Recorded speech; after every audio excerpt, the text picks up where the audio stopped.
Welcome, everyone, to Blood and Iron, Dead Man's Hands.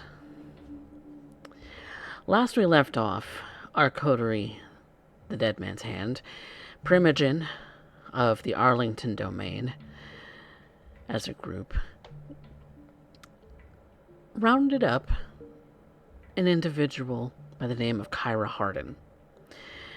And upon capturing Kyra, learned that a member of their domain, Madame, a thin blood, was being escorted to the FBI headquarters in Washington, D.C. Upon realizing this and knowing that there is really one highway entrance into the airport proper to begin the whole roundabout of the whole thing, the coterie decided to stage a rescue. A rescue that went successfully. Alex having been shot and Anna attempting to use her powers to overpower the driver and get things to a more, to a state in which they had the advantage. Eventually, they reached the back of the vehicle, slayed the remaining Second Inquisition member, and rescued Madame from their clutches, only to realize that she was torpid, and that rousing her with their own blood didn't seem to do the trick immediately, as one would expect. But in the week's time since then, she has regained consciousness. I suppose that's what the closest thing that a thin blood kindred who heals like a human would at the speed a human would might consider torpor. Unconsciousness. She's not on her feet as of yet, but awake. And perhaps awaiting the help of others to have some sort of feeding, as the hunger has been creeping up. Luckily enough, she's been sustained so far. But that does bring two of our members of the Dead Man's Hand coterie together, as I'm sure there's maybe some cleanup to do, maybe some information gathering to do, maybe some damage control, just to gauge how much this might have impacted their domain, if at all, and what to do next, given that they have individuals to question, Madame and Kyra. So, Shrink and Anna, you have arrived at the shop, kind of using one of the sort of corners of the room, a very quiet corner, to conduct your own business very quietly. Alex isn't home, otherwise she would escort you all upstairs into her apartment instead, but for now, you're near the shop, having met up here, out of sight.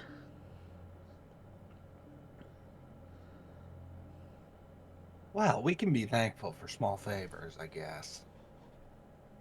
I end up making a point to flag Anna down.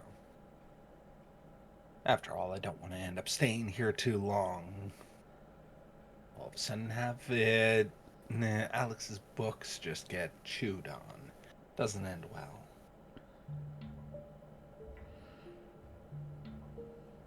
When I see Shriek I rise to my feet and, seeming to put something down onto the table, and Shriek might notice it was a small little black spider. Crabbish appearance, jumps off, crawls into a book. I'm not paying for that. No. Alex has already said she would. Well, I'm pretty sure anything that she has to offer you is already half eaten. How are you doing, girlie? I've calmed down. I Good. think it's more appropriate that I ask how you're doing. And how Madame has been doing. Both of you. Speaking of which, I do need rouse checks for the evening. Is correct. Oh shit. Would you require that from me as well, or are you not going to make me? Nah, I'm not gonna make you do it. Okay.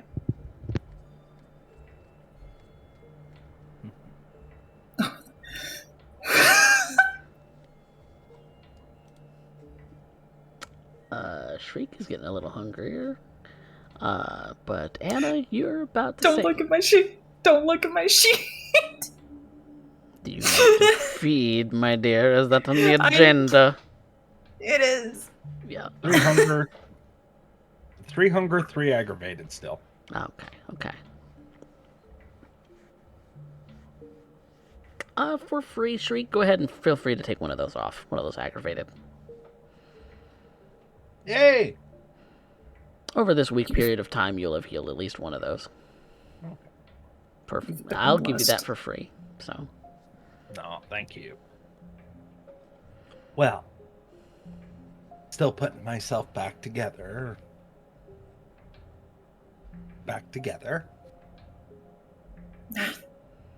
Your finger. Do you mind if I... And Anna... Surprisingly, she actually has just like a small little, like, essentially just bandages in her purse, and they're like dollar store bandages. She pulls one out and just hands it to Shriek. It's gonna help. Can just wrap it to one finger. Almost adorable. You're a dork. That's what you are. Little psychotic, gothy dork.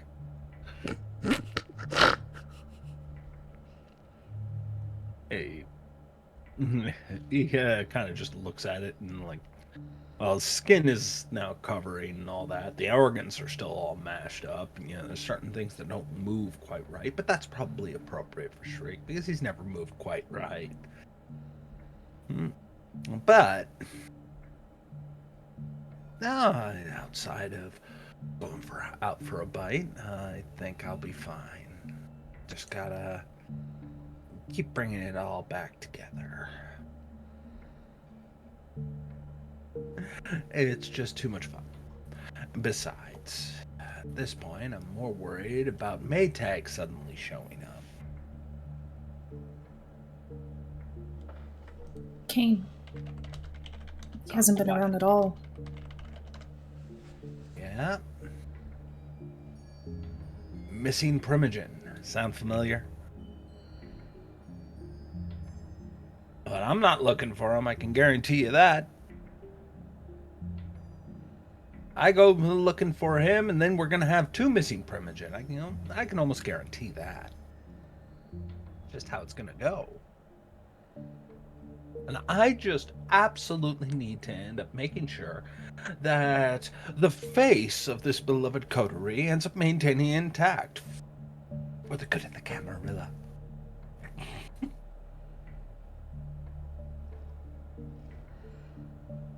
If you want, I can go ahead and keep tabs on him. Figure out where it is that he's been spending his nights. And Anna, I don't want you anywhere near him. 411? He's dangerous. He knows it. He's angry. And he's currently has something that I don't. He knows where I live. I mean, I checked on the pair of masked vandals he ended up leaving in my place, and they seemed fat and happy. I didn't think it was possible for a raccoon to gain weight when being left alone locked in an apartment, but there it is. It is kind of Also, fun to watch them raccoons. kind of look like they're washing their hands with the grubs that they find on the floor. Yeah, that's great, except that I cannot figure out how the hell to get them litter trained. Not quite cats, are they? No. What am I supposed to do? Walk them like dogs?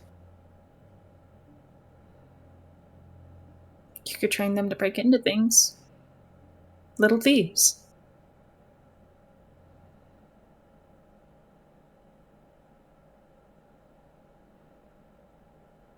We're going to put a pin in that. We're going to put a pin in that.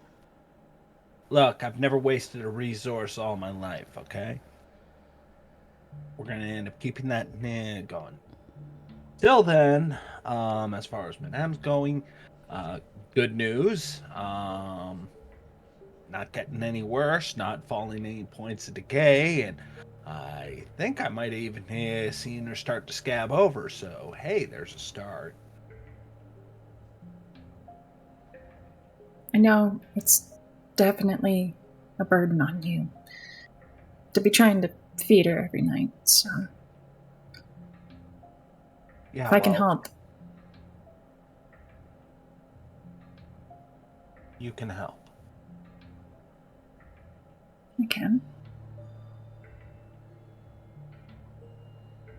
The more that this all gets interconnected, the more complicated it gets, Hannah. I keep everything in its own little pile for a reason. Don't tell somebody what you were told. Don't tell when you're telling somebody else. Don't tell them who told you. I like to keep my sources separate, and with good reason. You might be new to this business, but you give them even an inch and they will end up taking your soul. That's the way this game's played. And the second you got bit was the second you signed up for it. Like it or not.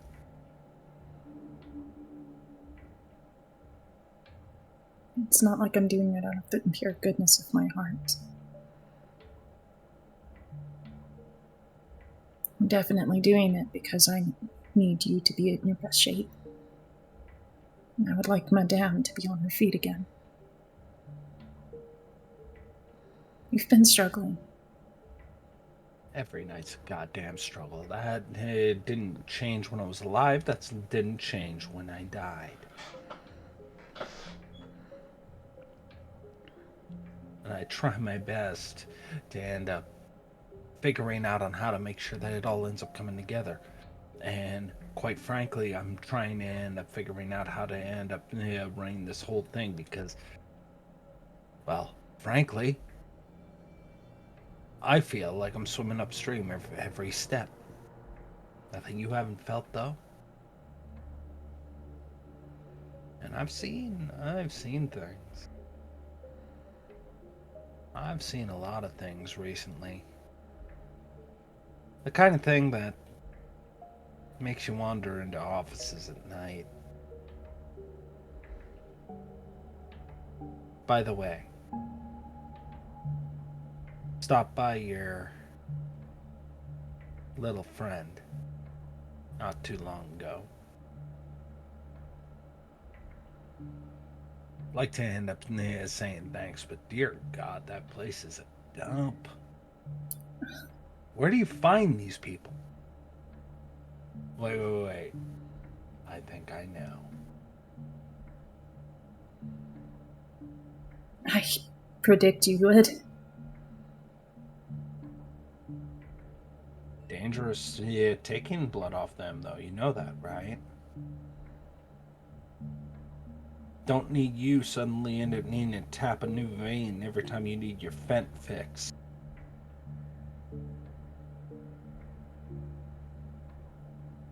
Oh, It's just, I know. The best you can do with what you had, right?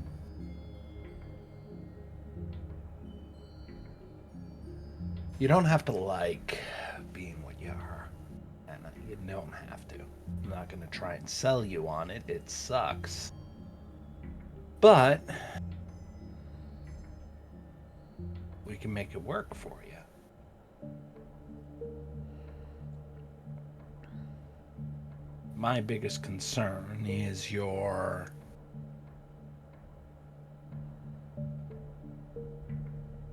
how would I put this politely? Your complete and utter disdain for the living dead. Don't blame you. I haven't seen many of them treat me none wiser. So, hey, why not? I get it. But you might want to end up keeping that one under wraps as best you can.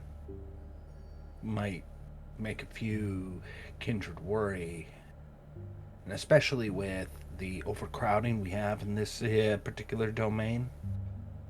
They might get the idea the reason you're in the hot seat is because you don't have a problem with them tearing each other to shreds. I don't think it's so much that I hate the individual kindred. Simply being undead. It's that thing, the hunger, the loss of control, monstrousness behind it all.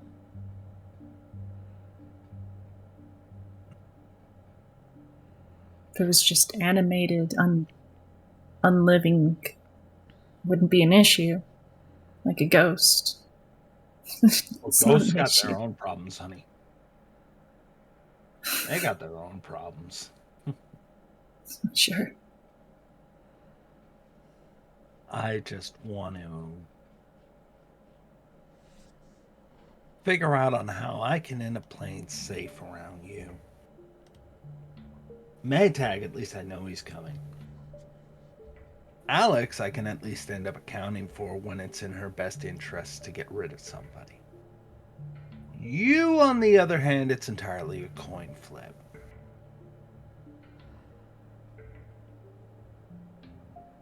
It's right about that moment that you hear a rather loud car start to drive towards the parking lot, which is a little odd as you see the vehicle start pulling up. Seems like a really loud sports car when you look at it. Black, slightly tinted windows. Certainly somebody wanting to make a statement.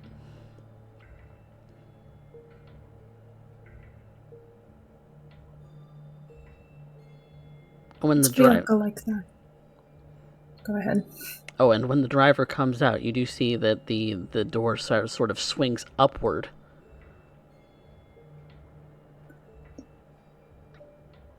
Is that a Lamborghini? Yeah, somebody ended up getting lost. What's a vehicle like that doing around here? The driver stands up out of the car. You see a somewhat average-sized man with dark, curly hair, glasses, a white He's actually suit. tall. Well, Quite tall. Okay, tall. He's tall. Tall, a white suit, dark curly hair, glasses. Hello, sugar daddy. Hold me back, Anna. I'm getting ideas. You say this, but I already told you I'm not going to stop you from any flirting.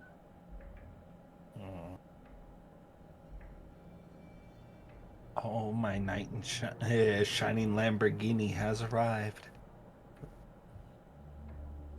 He does look a little lost when he comes out of the vehicle, though. Mhm. Well, seeing how he gets to pay for that, start looking at him. This little Paul's drink of water. So,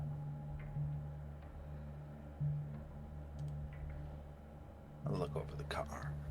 Look back over him.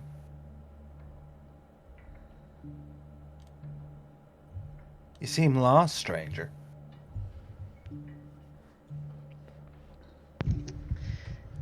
You see if approaching, see that he was looking at the phone, kind of raising a brow for looking at the building again. And then his eyes settle. And you could tell by the look in them. He's not lost.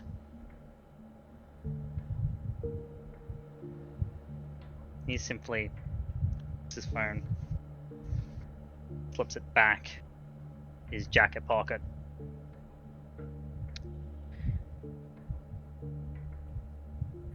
Au contraire. I found exactly who I'm looking. Who? Mm. And he does not speak with a Texas accent, just to be clear. Yeah, foreigner. Mm. Ain't that just exotic? So, let's not mince words. Are the rest of you around, or is... Rest of who around? Sorry, I don't think I know you. You're definitely not from my circles. No.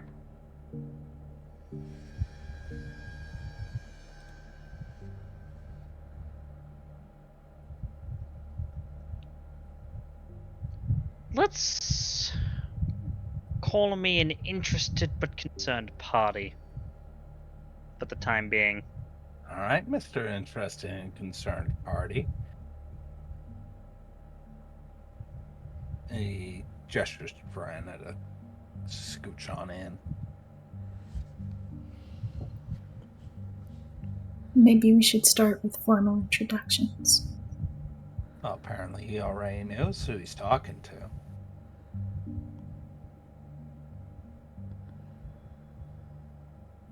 Just hasn't made proper introductions for himself. You're right. And that's rude. I'm sorry.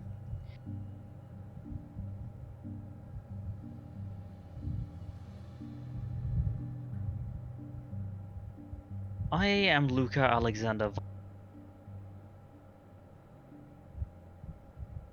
And I Well, ain't that a am... mouthful?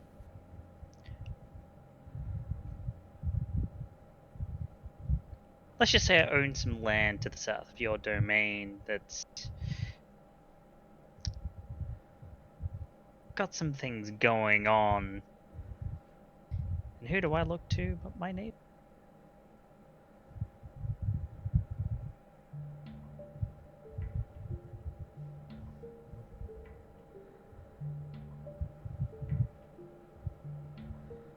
And I kind of look him up and down, checking for the signs, pale. Look him over a bit. He does have a pale pallor, and if you glance at his wrist, especially the wrists of his jacket, or rather the shirt underneath the jacket, you'd spy some very odd cufflinks. I would have a guess on what I see. But why not regale the audience? The cufflinks are gold with a black inlay and represent a crossed scepter and sword. The sign of Clan Ventru. Well, don't that just suddenly add up a whole bunch? Oh, great. Well, formal introductions.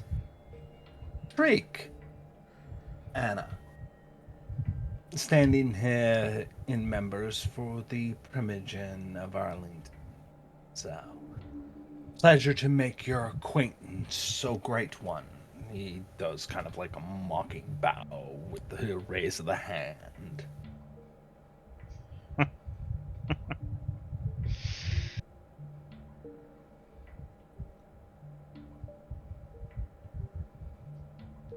Well, we can't half tell that you piss off your superiors, don't you?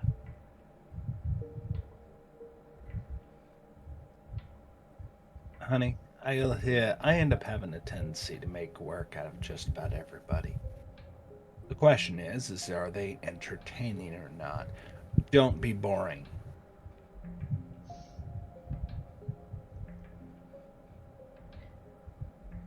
Then I'll cut to the chase.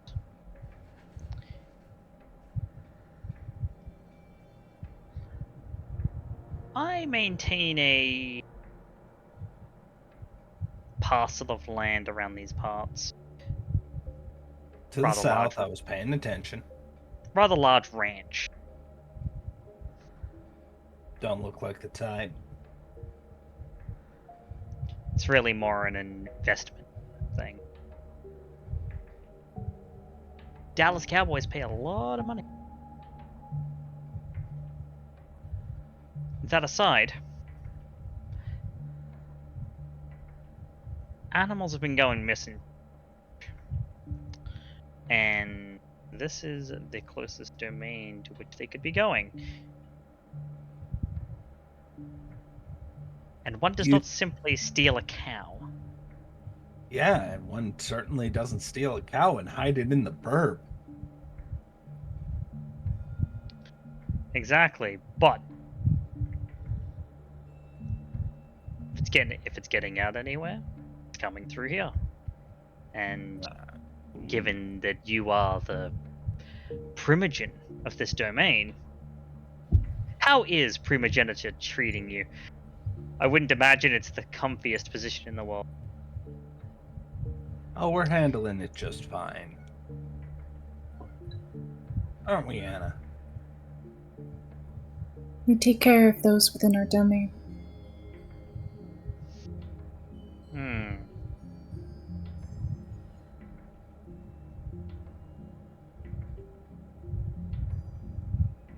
So, unless you're losing some cattle trucks by shipping them off into the middle of Dallas, which I doubt, given your professional demeanor, I'm sure you have everything from the routes traced to what ranches are getting hit, where your cattle happen to get abducted, presumably. Unless there's something you're not telling us.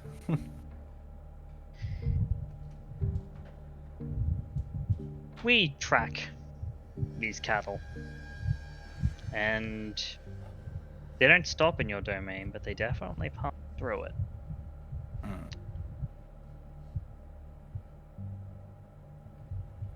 And normally I wouldn't. Truly, I wouldn't. But it's consistent. And given that you have enough eyes on you as it is, figure we shouldn't add more fuel to this metaphorical powder keg. Oh, aren't you cute? So, Anna, allow me to see if I can serve as a translator here.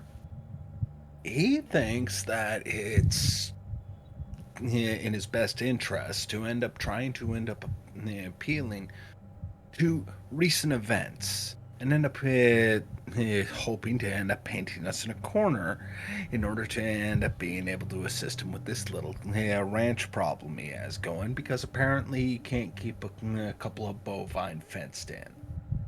They end up wandering out here, and he's hoping that that'll be enough of a squeeze to end up making us end up jumping to it and say, yes, sir, as he's often want to be.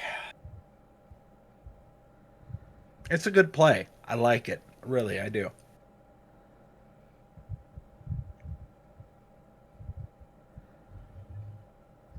Problem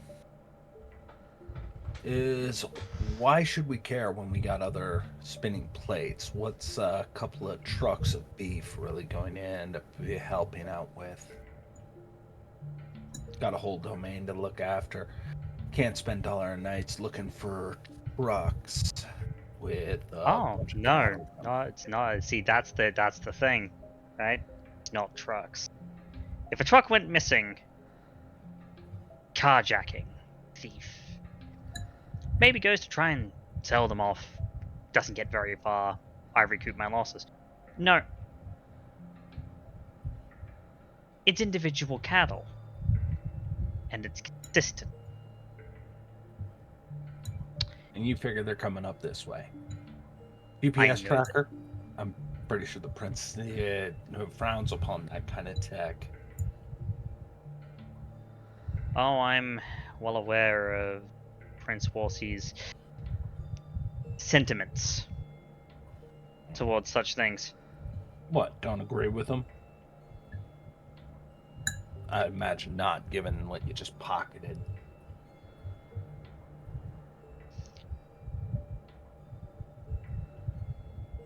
I handle things internationally. It doesn't make sense for someone in my position to not. Seems more out of place. Just upholding your masquerade. As you all should. So, Luca von Broomstick. Broomstick handle. Sorry, I get names confused all the time. I'm, again, going back to my question. Remind us why we should care? Why this should suddenly bump up on our priority list?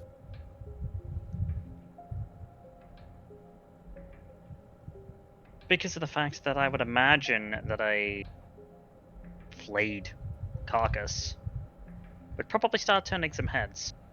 And You- frankly, I would say that you could use as little attention to yourselves and the way that you do things as possible.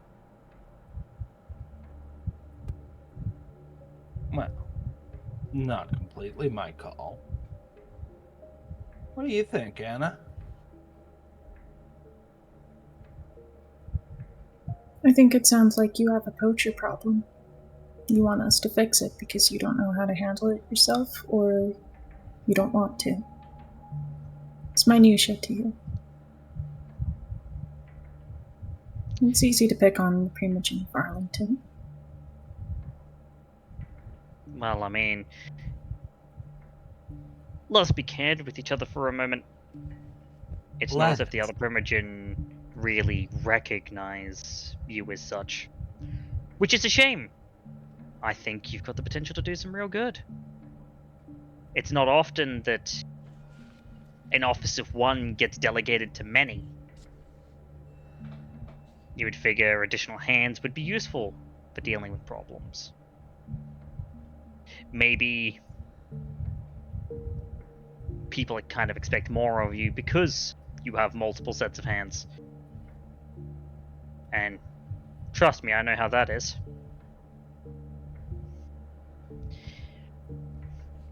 It wasn't so long ago that I was rolling in the streets myself.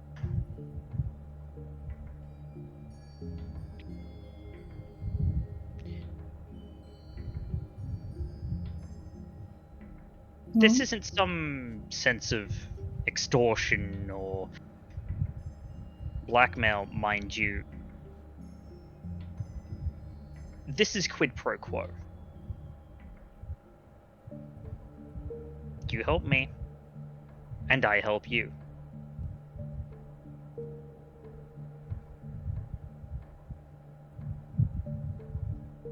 All right. Well, in what services would you be able to provide from the Von Broomstick Foundation, or whatever you want to call it?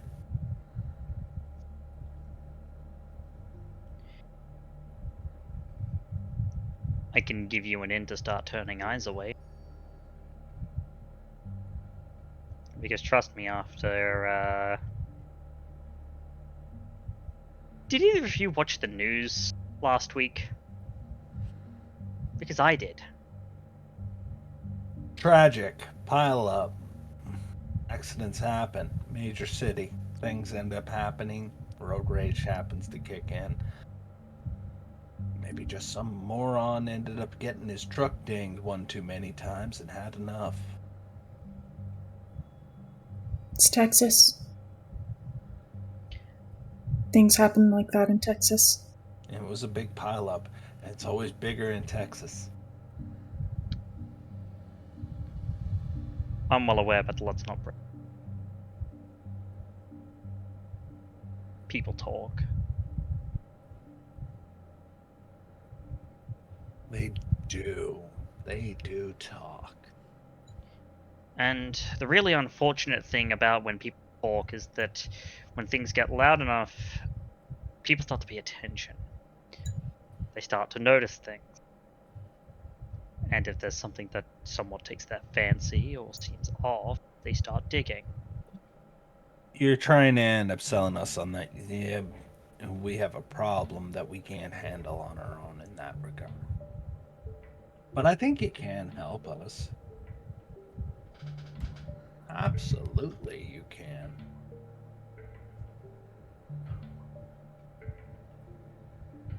You say you're big in investments, own a ranch, international, big wig, a lot of cash flying around in that. What do you think, Anna?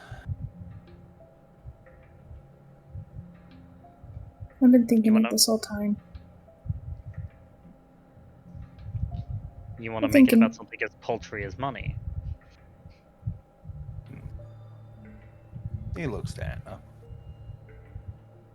It'll get a lot of things done very quickly. Paltry is perspective. It is. For instance, to me, slaughtered cattle means pretty much jack shit. So I would say that's pretty paltry. If it was chickens, then it'd be poultry. But at that point, to somebody who's still trying to put food on the table, chicken goes a long way.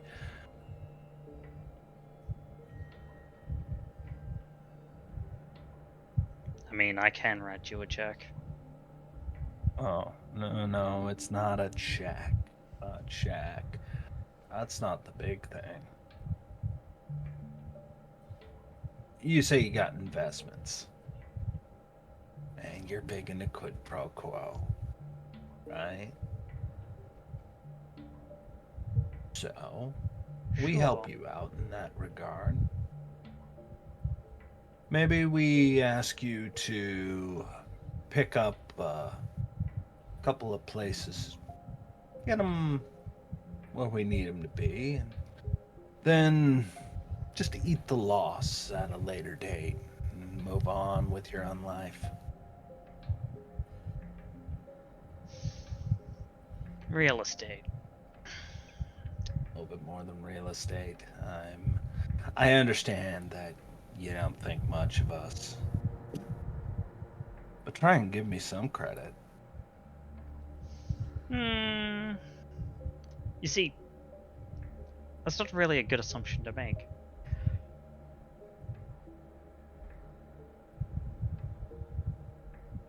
You came here with trying to end up putting the squeeze on us in a given predicament, trying to end up using a bunch of social outcasts, and then tried to end up leveraging a social position of a concern that ends up coming down to social dynamics, of which we've already been cut out of.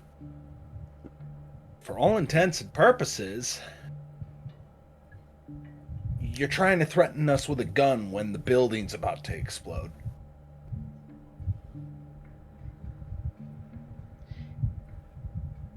You're not incorrect in that it would seem that most of the powers that be in this city have written you off. Your primogeniture is nothing more than placeholder, filling a hole until, you know, they decide to choose someone more quote unquote competent.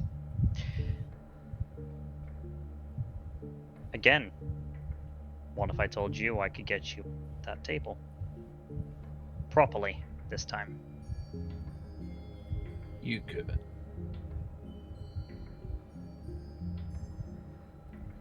Gotta have a lot of pull with a lot of blood that I know.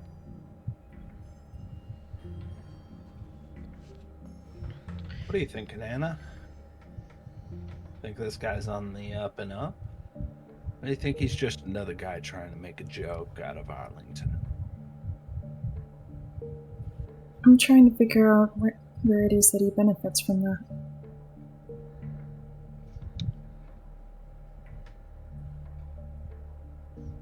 I'd be happy to share.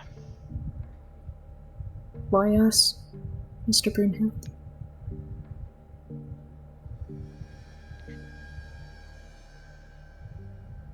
When you can hire any mug in the city. Oh, I could. And but that's not what this is. It's not what this is about.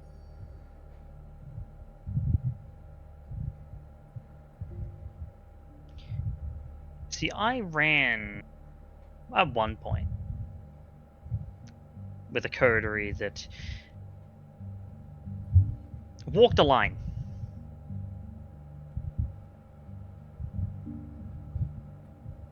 This was a city where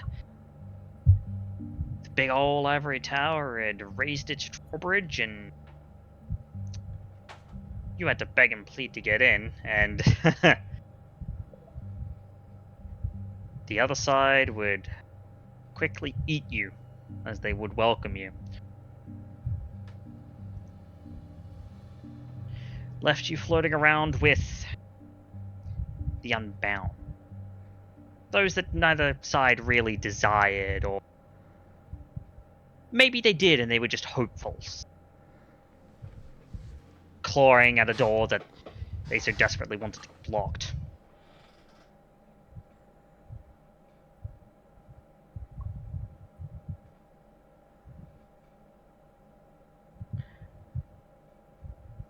I am well aware of the power that can be wielded by someone in an underdog position, which is, frankly speaking, where you sit.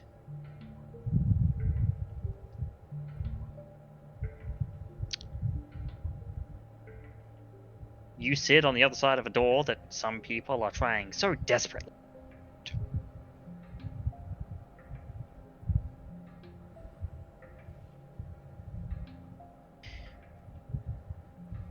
If you wonder how the dynamic shift benefits me, quite frankly speaking, I did a little bit of research. This kinds of kindred that call your domain.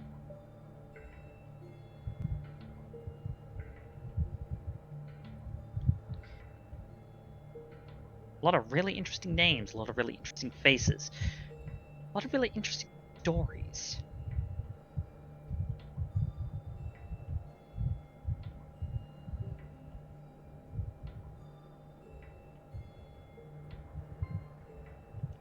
I'm sorry, What? I gotta interject. Is there a washroom break anytime between here and the fucking point?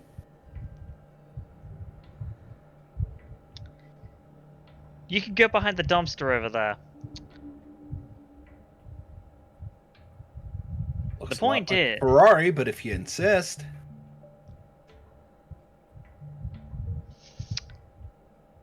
you're funny. Anywho, Bitch, I'm hilarious. not as much as you think you are. Still better than you.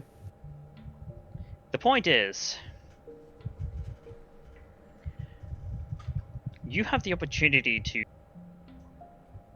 shift the power dynamic in this city simply by virtue of that placeholder title, quote unquote, that you have.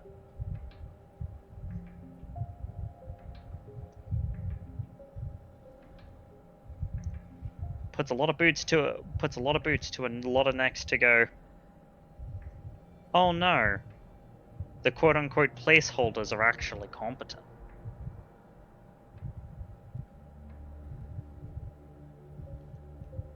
And as for the prince, well, you see, the prince, it's not as if he hasn't made his share.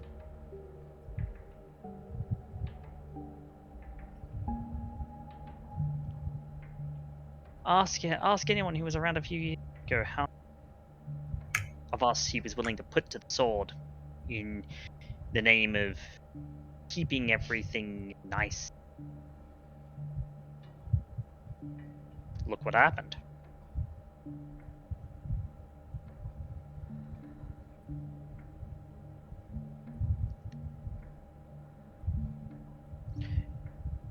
You hold a lot more cards than you know, and in that hand, dagger that you could do whatever you wanted with.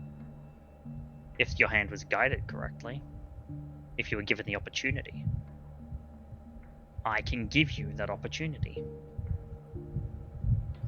I'd like to insight check that. That's rather ambitious talk. I'd also like to insight that, because what? What's an insight for both of you? Detect lives. Detect lies, I would presume, would be a bonus here. It would be a bonus for you. And for Luca, are you being truthful? Yeah, yeah. He would put his onus foot to make that happen. All right. Yeah, Then it would be me a and charisma Derek got persuasion. the same roll. Same roll. Same rolls. Cool. Twinsies. Same roll. Twinsies. We're both like, what the hell is this guy's game? What's this man doing? The exact same pose. Roll some dice. Luca Charisma von persuasion. Broomstick Handle is throwing a lot of fancy words around. Yes, he is. I suppose it's on purpose.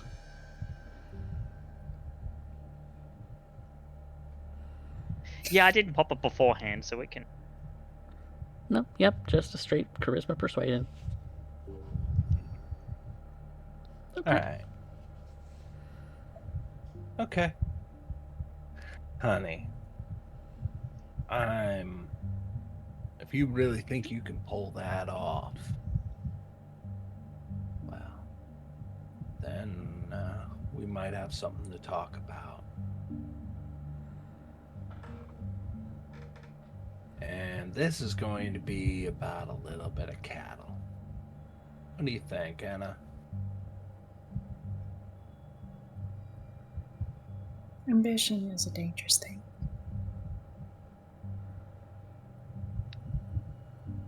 I think. Well, Daddy's then you speaking my know. language, though. I think, truthfully,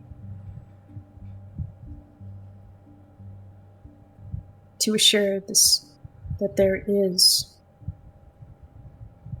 a functional primogen in Arlington is necessary.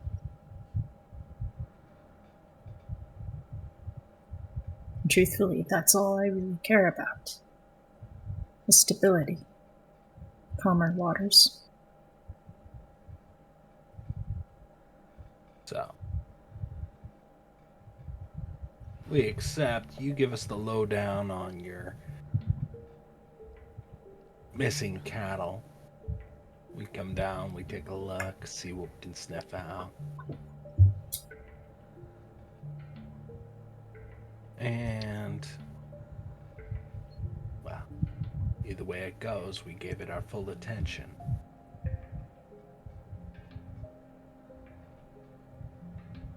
Now, we have a tradition here, because you notice that this ain't exactly the kind of place Harold decides to hang out, right? No real fancy bars or anything. So we actually have a tradition of our own here in Arlington, believe it or not. When somebody's offering you a boon, they give you something of significance of the moment, a reminder. And until it's returned, the boon's still not paid. So, in honor of that tradition, walks to the front of this beautiful car, grabs hold of the logo and just tears it off. Oh.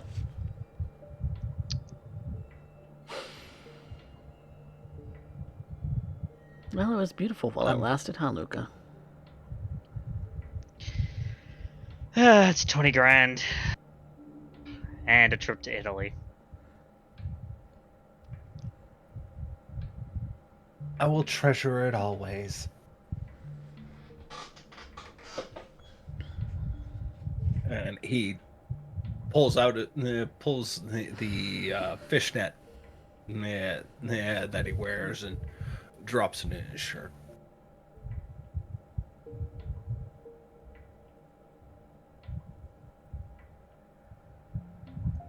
So, let's go feeding together, make sure everybody's all topped up, so we're all performing at our best for our big day at work. And we're going to end up having a little bit of fun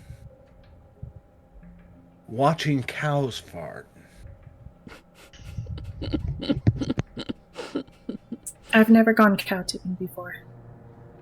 Well, this is one hell of a tip. Can almost feel it. This got into a very strange zone when in context of animals. Goodbye.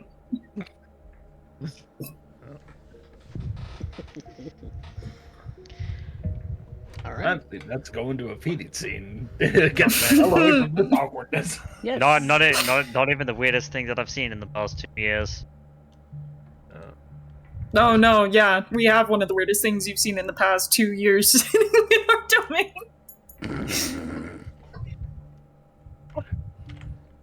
There's also Gerard. That's where y'all headed. Out into the street. Well, I'm gonna end up doing some feeding while I'm going at it. All right. Because I need to hunt. You need to hunt. Yep. Stealth, dexterity, break-in, addition, and difficulty 4, if I recall. Yes. That'll do it. Yep. In fact, you get to be a little choosy. You're kind of walking through the streets, kind of minding the different houses that you've visited before. Kind of almost doing a bit of an eeny, meeny, miny, mo in your head. That one sounds fantastic right now. They should be ready. Options. They should be ready by now. And so you slip very quietly into the home of your choice. Slip in, get your drink. Now you are at hunger 3, yes? Yep. Okay. So I'm going to take 2 and then rouse to try and heal. Yes. And it does take that too. I'm right back to 3, but I am healed. You are healed once more. So I have 1 more aggravated to deal with, and then I will be fine. Fantastic.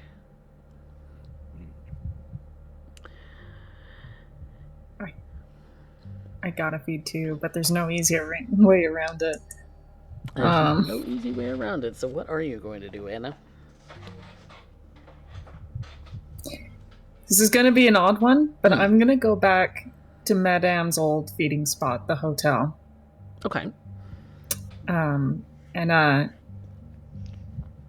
Is going to just walking there, whether anyone is with her or not. She's gonna be unbuttoning some of her dress and making herself very much more scandalous than usual. Taking a siren's approach. It's the easiest way. It's the easiest way to get consent. Yes, consent for the blood taking. Consent matters. Okay. Okay, so make me a charisma persuasion as per your feeding roll Or no, it's going to be a If it's siren style, manipulation. Manipulation persuasion. Okay. And I can add specialty vessels to this, correct? They are not considered your vessels. True. Okay. Even though it's part of the hunting room, but I am hunting siren style, so that's You're fine. hunting siren style. Yeah, these are people that you don't generally know very much. Does 4 cut it? 4 cuts it.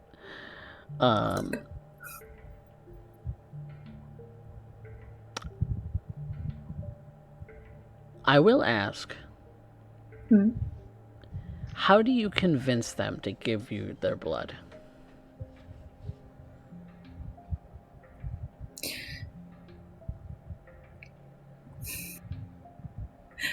I find someone who looks the part, the daddy type. It's always been a joke to Shriek, speaking about sugar daddies. Anna is going to very specifically call one. Get in touch with one. We're going to make a point of it. It's a whole entire scene, a whole scenario. Mm-hmm.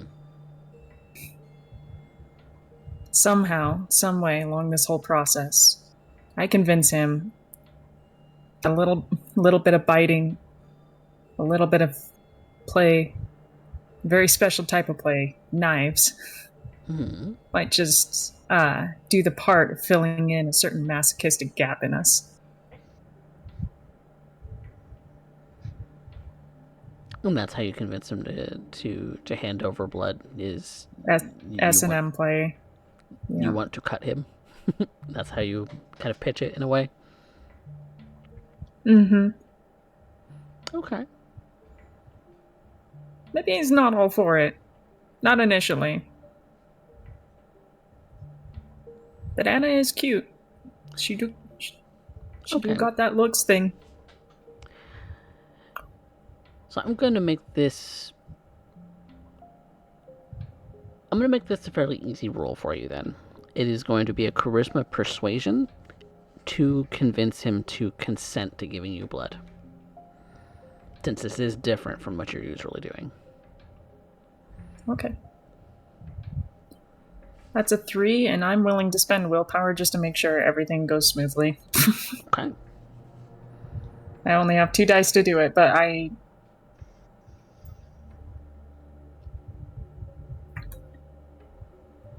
Okay, 4. 4 is plenty. He is persuaded. And you do He's not into it. You do not take a stain because he is consenting to the withdrawal of his blood. And so, upon doing so, you bite. And it's a euphoric bite.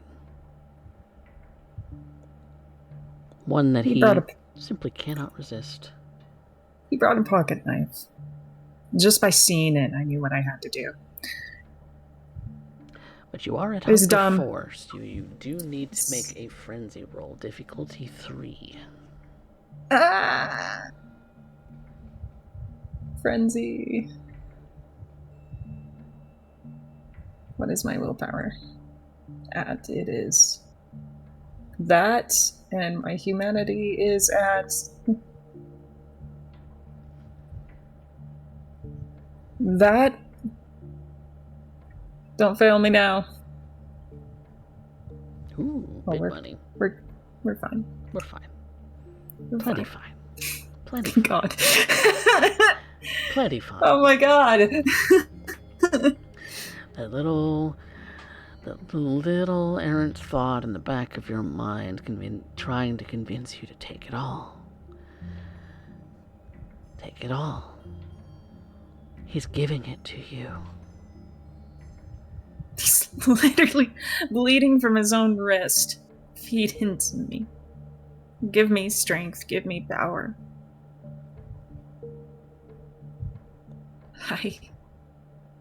You want it all. I definitely want it all. But You are in No. control. It is your choice. It is not an accident. What do you I'm do? only taking as much as I need. And as much as I need is 2. Okay. 2 it is. We'll figure out the rest later. You lick the wound closed. You continue your little foray as you would. And when you... As per Sugar Daddy material, I take some spare cash from his wallet. And the knife. It's mine now. Okay. He's a little out of it, so he can't really protest to the thievery. He'll thank me for it later. Him and his kids. After all, you did swipe his business card. Well, just to pay for the room. The front desk will keep it. All right. Well, that's a couple hours under your belt. And under Shriek's. Meeting back up. Meeting back up. Buttoning everything back up very much long before then. Prim and proper. There's probably some watch checking over the course of this time here, Luca, as you're waiting for them to get back from their feeding foray.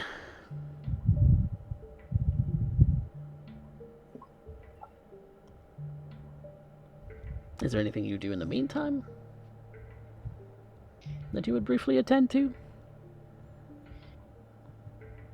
Probably booking the repairs that need to inevitably happen. For your Lambo? Yep. Mm-hmm. Booking an appointment with that very, very wonderful technician and mechanic who has kind of become a personal, almost mechanic in a way. He still obviously sees other clients, as other cars do need to go through the garage, but you're among one of his favorites. I wonder why that is. Oh well. Maybe because I give him such exotic rides to work on. Possibly.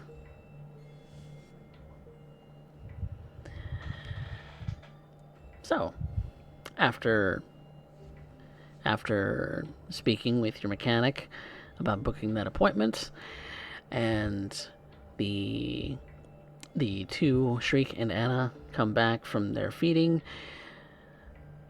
Shriek looking a little better than he had previously. He looked a little maybe banged up or bruised a little bit, but he's certainly looking better as of right now.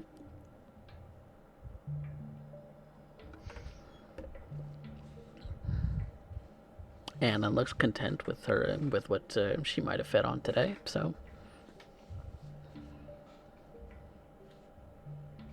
So, shall we get a move on? I've been waiting for you. Oh, goody. Shotgun.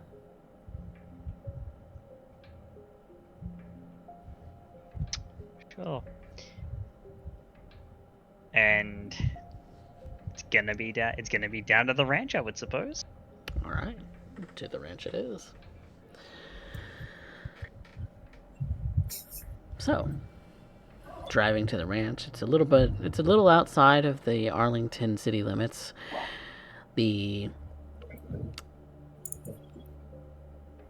And much like he said, it is a cattle ranch. It's got all of the appropriate buildings and machinery, and even has its own little side road to go through and toward all of the main buildings. Kind of almost like an industrial park in a way, except, well, it's beef cattle.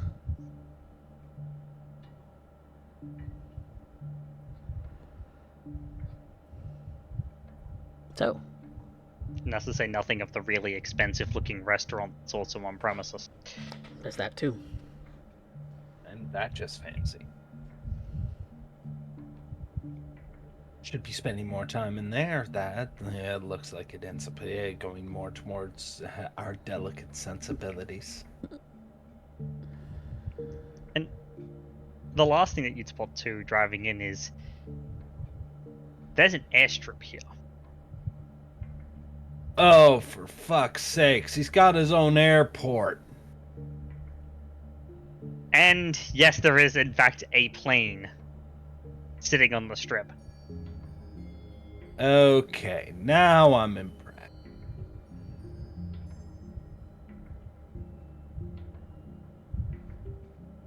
And Have you ever gone flying? I mean, besides through a windshield.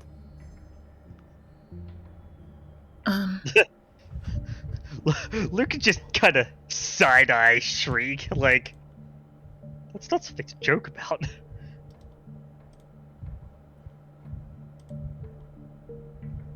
It's not like a hard side-eye, it's a, really? He looks to you. Who knows? You and me can end up getting together and end up making me one of the few Toreador to end up joining the Mile High Club.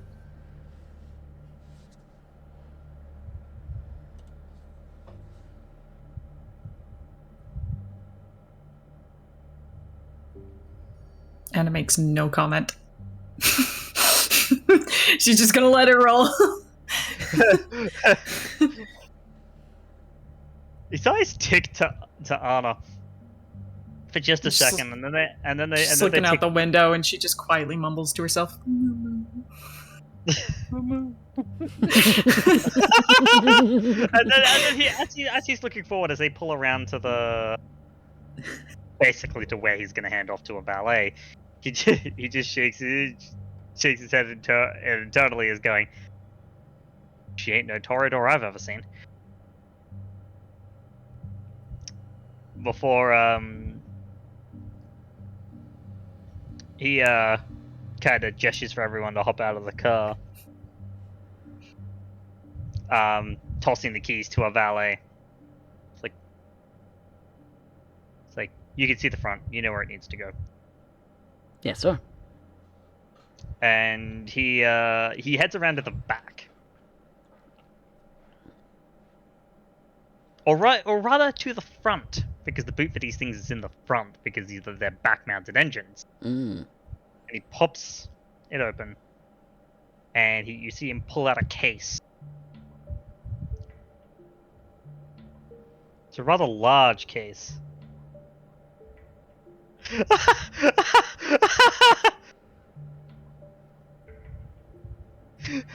It's no...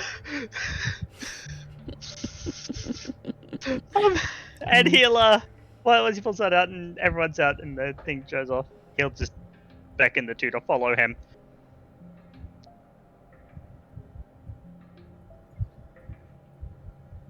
Well, mysterious case out in the middle of nowhere. Airstrip out in the yard. Missing cattle. Oh, this is just gonna end up being all kinds of fun now, isn't it? No, nothing untowards is going to happen towards you whilst you're here. Now I'm just Unless you make something happen, and in which case... working on it. He looks you. And you just see him stop. And he slow turn and meets your gaze, and there's a particular steeliness behind it as the air shifts. And he pops Daunt. You don't want something to happen.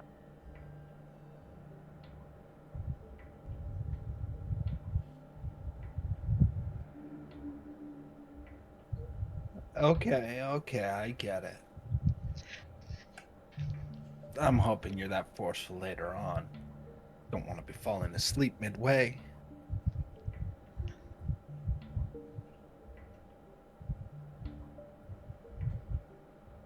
Getting funnier on the on the comedian portion, but Oh, I'm serious.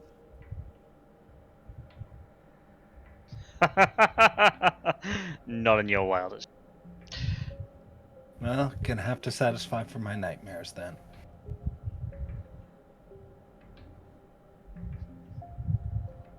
And as he enters, he's going to lead them into a back room. There's there's all sorts of different things that go on. The main one, there's some sale yard type stuff. There's an office, that sort of thing. He's going to lead them into the office, and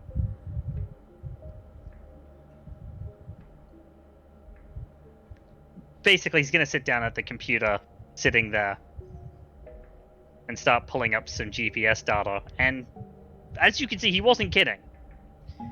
It's singular cattle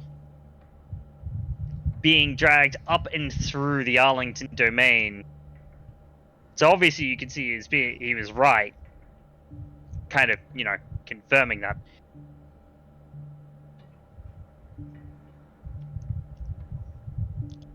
So, as you can plainly see, they're getting dragged up and through the burbs with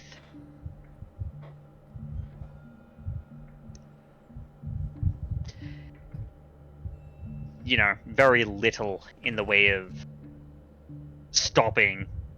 They all end up around these sorts of areas, and they would end up towards, the more barren areas of Arlington, where they just stop.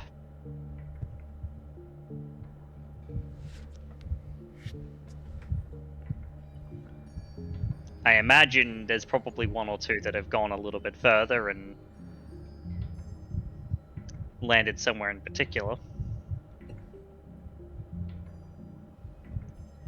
I know bits and pieces about the domain you call home, but they're all ending up in one particular area. Do you know who might be out there? Because given how much a cow weighs, you can't just steal one. Don't know. I've met a few individuals who can end up folding a car in half, so... That was exactly my point. So we're looking at a map where you managed to triangulate this, just to be correct, right? Yeah. Mhm. Yep.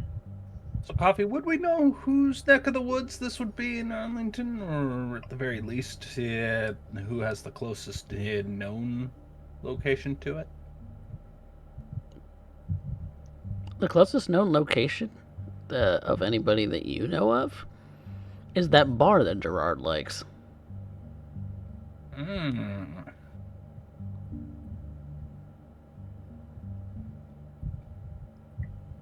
Well, And he doesn't exactly look like city folk either. no, that adds up. That adds up. Wait. Gerard's a Bruja.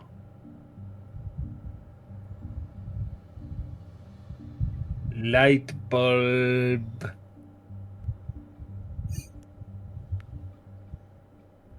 Well, I suppose.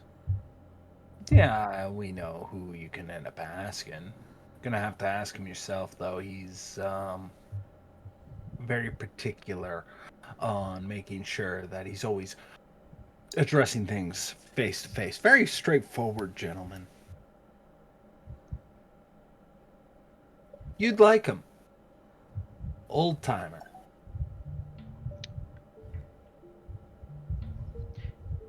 Sure. I'll do that. You're coming with me. Oh, darling, I wouldn't miss this for the world.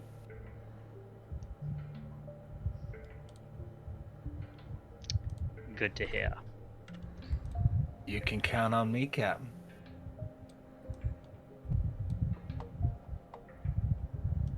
It sounds like, right? We've got a place to go then. You're gonna want to end up stopping by. There's a watering hole not too far away, and ends up making things particularly interesting. Also, you're gonna want to end up being very, very mindful. It's a P's and Q's kind of thing.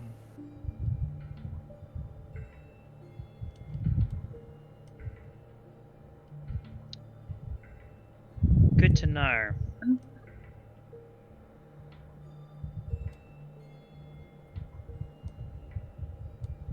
Shriek, isn't that...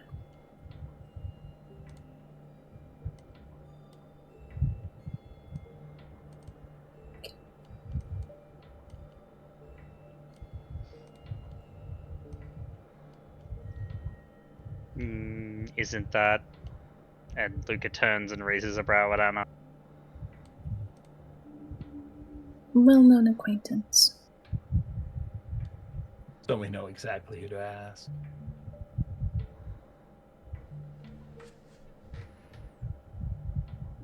Not exactly a local boy, but and he's a little fancier in the dress code than you are.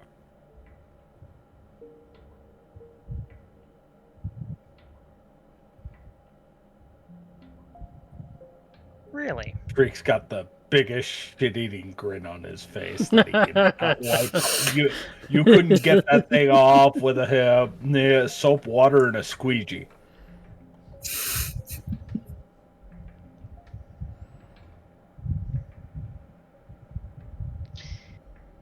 Right. Well, I suppose we'll see. I'll see for myself and. Oh, Glances. Due time. Right. thanks. Get there in something a little faster. And why don't you ride shotgun this time? After all, you get the chance to ride in a Lambo, and you might as well enjoy the view. Don't worry. I'll be right behind Mr. Broomstick Handle. Sorry, Von Broomstick Handle. How much is that weighing on your nerves right now, Luca? Not enough to warrant a frenzy check, but I'm plotting revenge. As you should. Well, For Would the that- audience involved, just to be clear, I do not endorse Shriek's behavior and what he is about to do. Okay, this is the wrong way to play a Nosferatu in the presence of a Ventral. I'm saying that right now for the record. Freak's just a little shit. setting the record straight. All right. Well, with that being said, the three of you hop into. Are you hopping into the Lambo, or are you hopping in something different? Does he He's trust gonna us to go. He's gonna go fast. So Gotta go fast.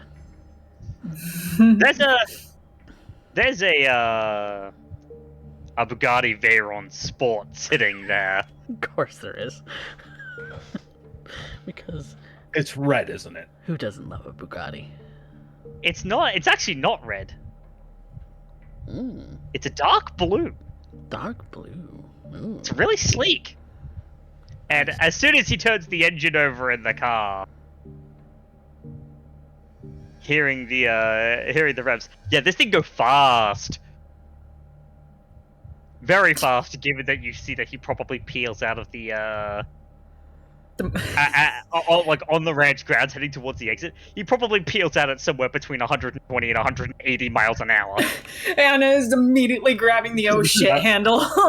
No. I think I could one up that one. Because as soon as he gets it, he peels in the back right behind Luca. And like, you seem stressed, starts trying to rub his shoulders, and then it probably forces Luca to put the gas pedal on even faster. All of a sudden, it's like, now it's gone from shoulder rub to hanging on to Luca for dear life. And oh And boy, look at it's petty and it's beautiful. Luca has noticed this. I'm sorry, but by the end of this, Shriek is probably going to end up with a pen through his hand. Well, I feel he's like hoping this to has poke happened it some before. way. We're making no apologies here.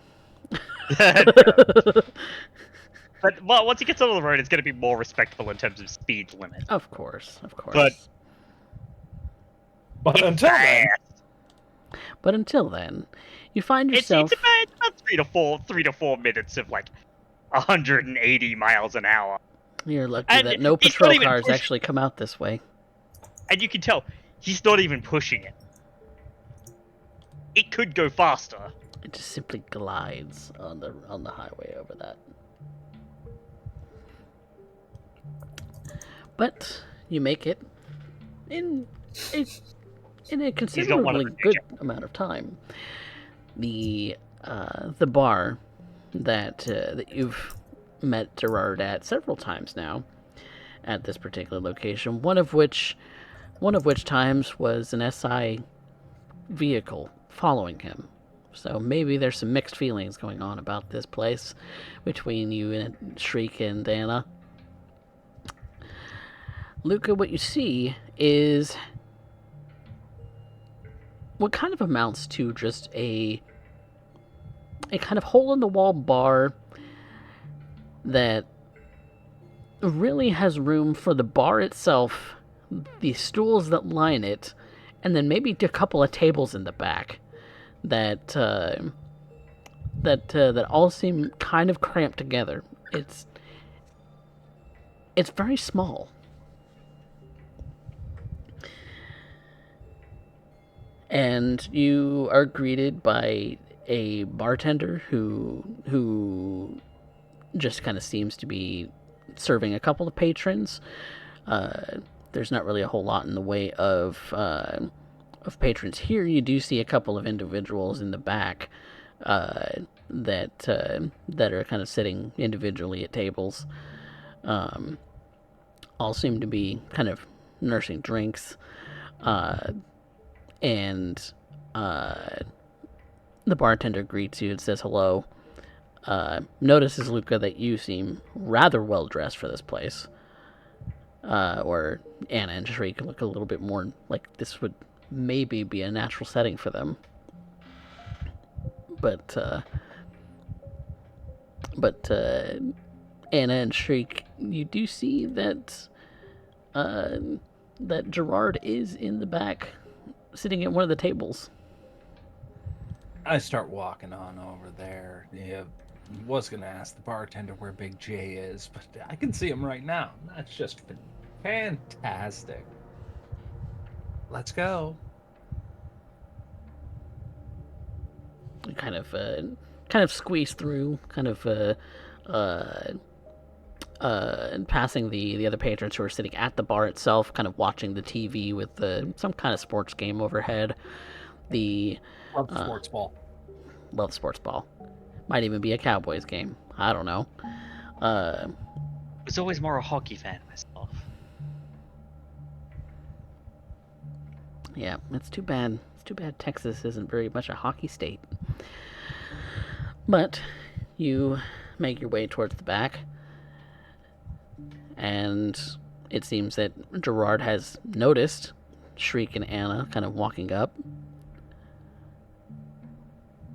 and looks a bit perplexed upon seeing Luca.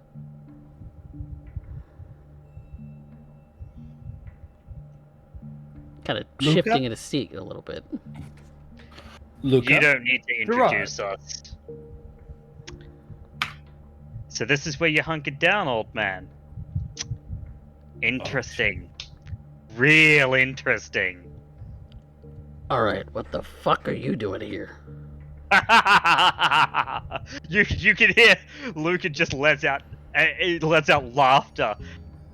There is something that is amusing him very deeply about this. Are Ventures supposed to laugh? I don't like it when they laugh. He sounds like an evil villain when he laughs. Like cartoonishly so. It's kind of weird. I think you forget I can still hear you. I know.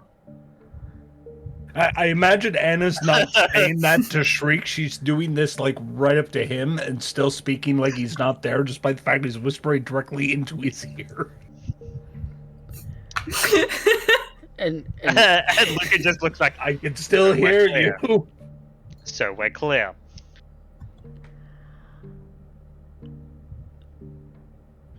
okay. Wait. What? It's funny that you're confused. You mean that you could come here this entire fucking time? Did you forget who I am? No. But Did you forget the things that I did after everything that happened? And the fact that I was able to do that in a matter of how many months? I'm... You think a private jet is beneath me? No. But what the fuck are you doing here? Now, see, that is a really good question. Let's talk about it for a second. And Luke is actually gonna just take a seat. Oh, we should talk outside. It's a little too quiet in here. Jesus. Alright, have it your way. Shriek, Anna, Luca von Brunhild. You're welcome. Oh, I'm aware. I found them. Von course. Broomhandel has been a very, very good guest in our neck of the woods, and has made himself at the disposal of the local authorities in order to end up dealing with a ranch problem. A ranch problem. Outside, I'll Yeah. explain. Yeah, outside. God. Fuck. As soon as they get outside, Strake just puts his hands up. Okay, so I had this wrong from the start, so I'm gonna just clear the air. Okay? Gerard, Mm-hmm. I wasn't aware he was already taken. You, And Luca I am just starts so sorry. slow turning to I- Shriek with this wide-eyed look of, the fuck did you just say? And I am so sorry. I didn't mean to come between you two. It's blame me, not him. What?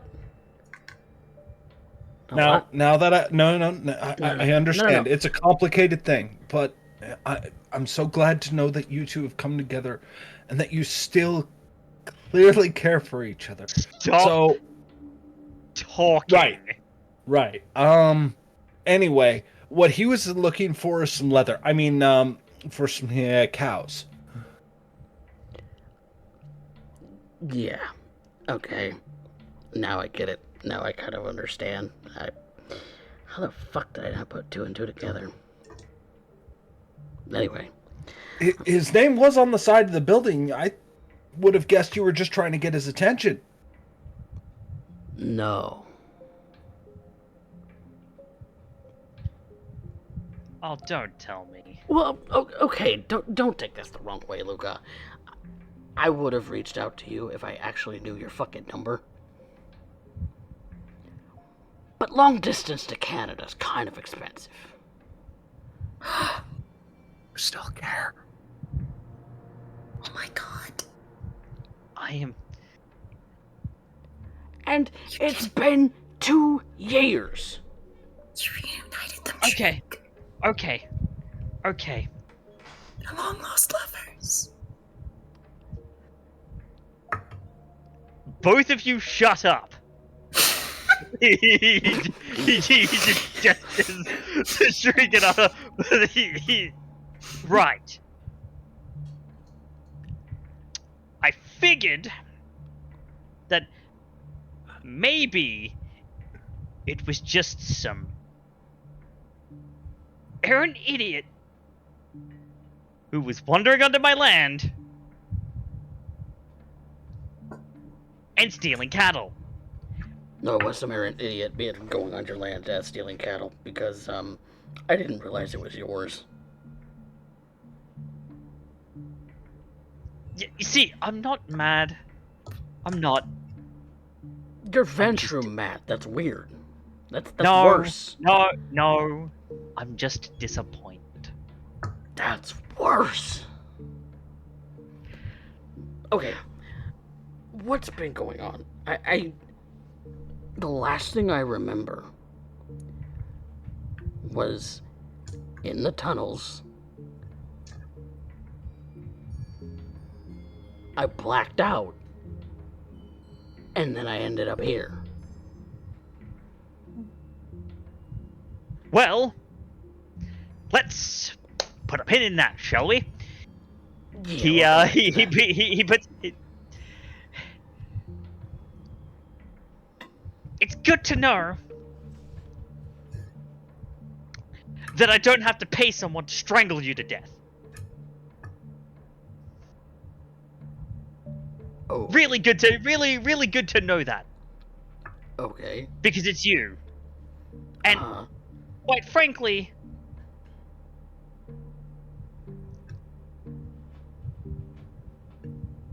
I understand that, you have particular dietary requirement. Right? I get it. Mm-hmm. But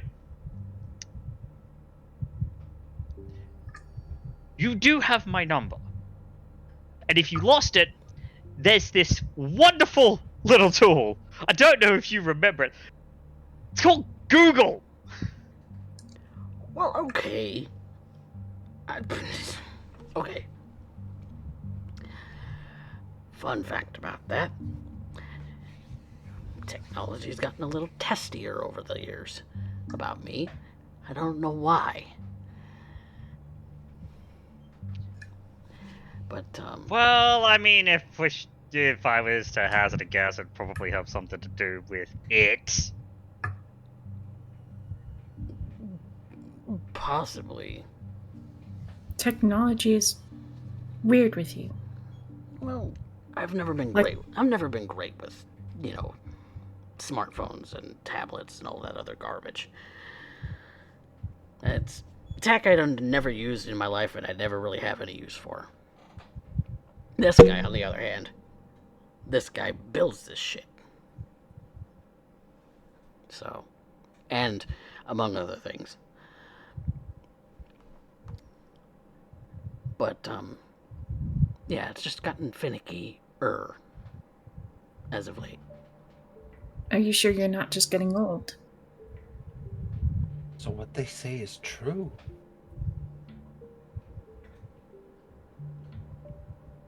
What do they say is true?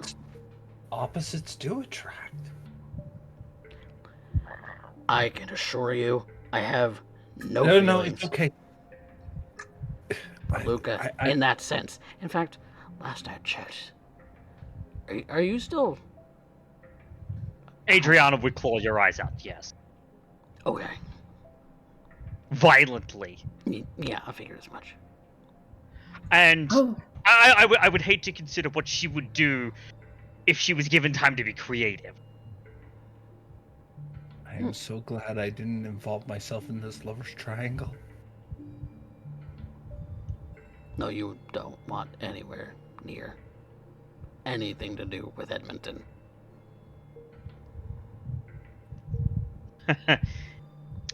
Yeah. Okay.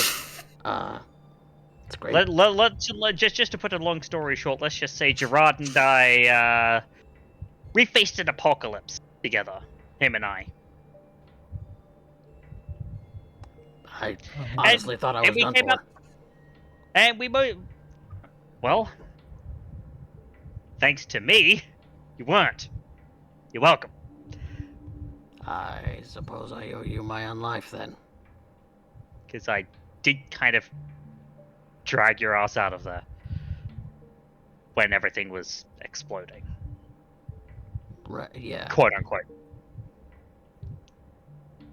We rewind the clock back a bit, a few steps, an apocalypse. That's a It's whole like a nother young story. It's like a young adult novel.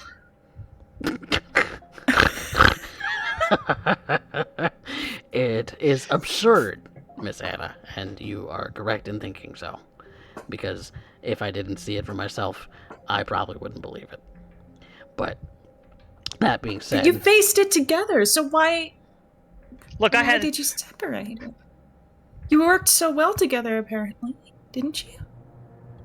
I got ejected out here.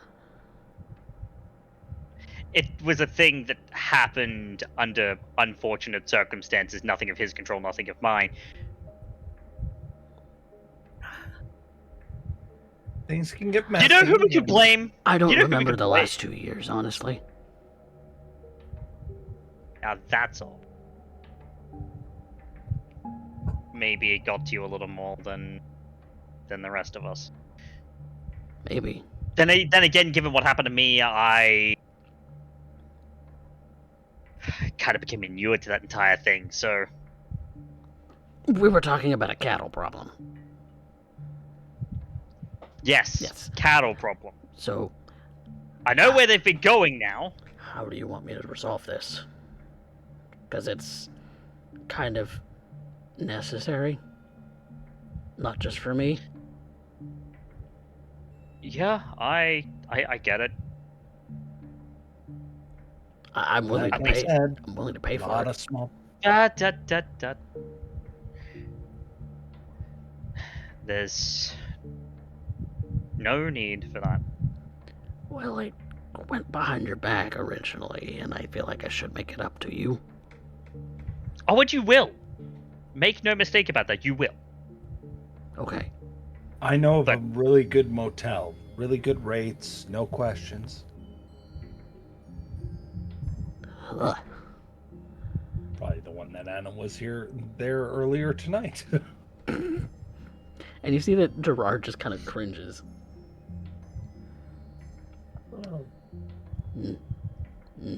So this is what counts for Primogen these days. They're not bad kids.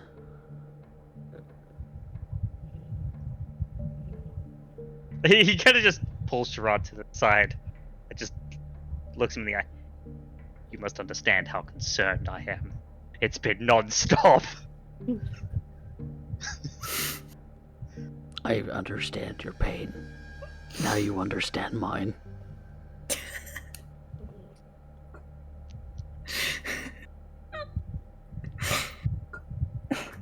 I'd rather take another stint at the Shadowlands, thanks. No, you wouldn't. No, you wouldn't.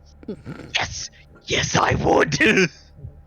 I imagine at that point It's you not kind like of look over to Shriek and he It's just. not like nothing's there anymore. Look over to Shriek and what? Oh, I imagine he's like, I would rather go to the Shadowlands. Takes one look over his shoulder at Shriek, and Shriek's just.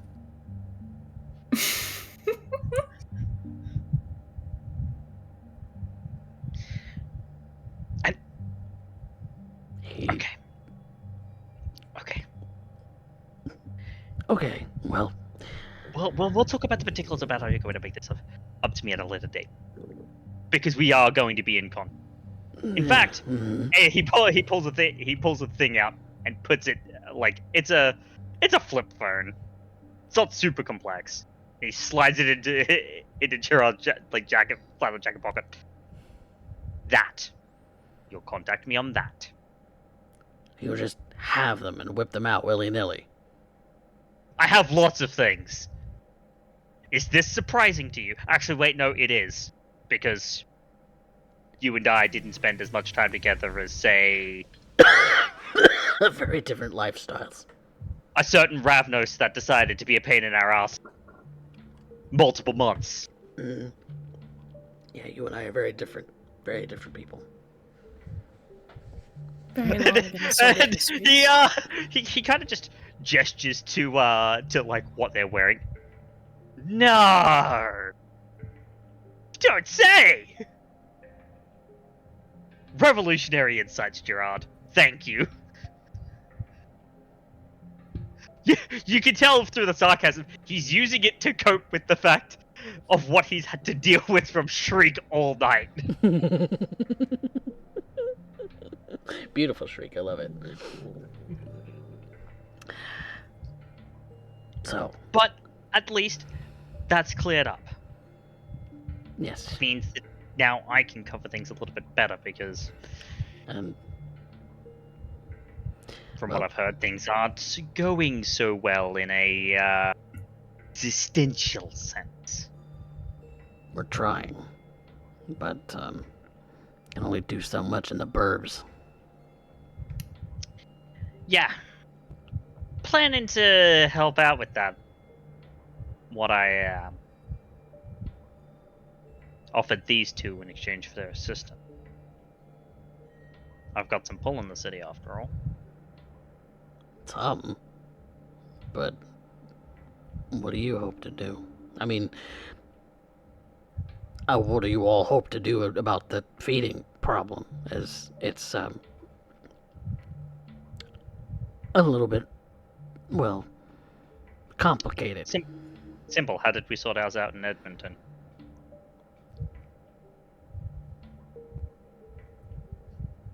Was that before or after I joined up with Vic? Both, in truth. Oh.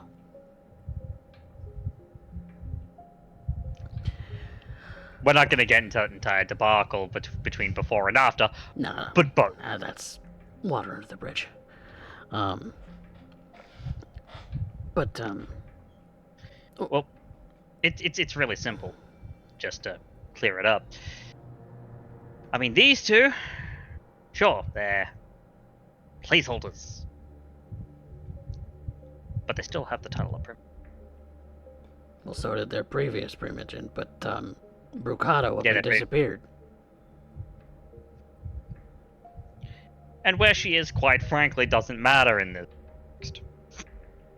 Well, I kind of wish I knew, but Doesn't everyone. But the point is, they still have the title, even if the others don't recognize them.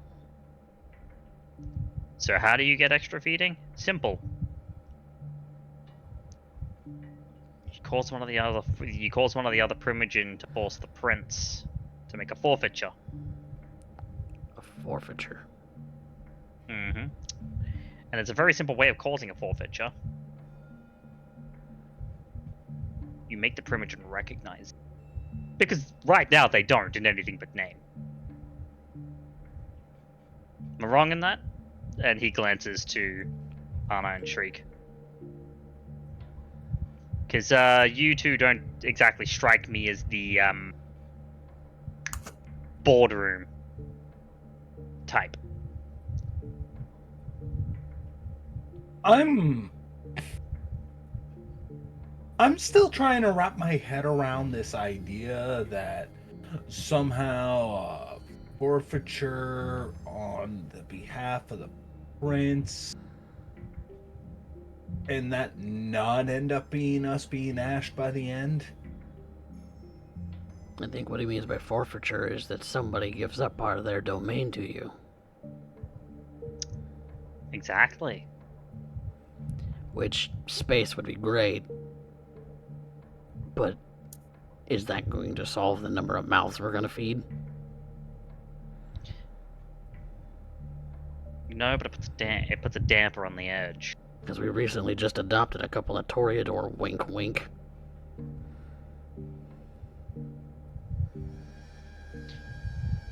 Adopted. Yeah, they're in the Tell me domain. more. They live here now. They didn't before. Then of course you're going to need more space, more bodies, food. No, I think the bodies thing is pretty covered with them. Sorry, what? Nothing. No, I think you should pick up. We have it handled. Right. That's not what I was going to say. What's the problem that needs handling with these two? Should just be two more mouths to feed, right? And he looks towards the two of them like, you very obviously just hinted at something that you're not saying. You should say it. Well, Here, not now.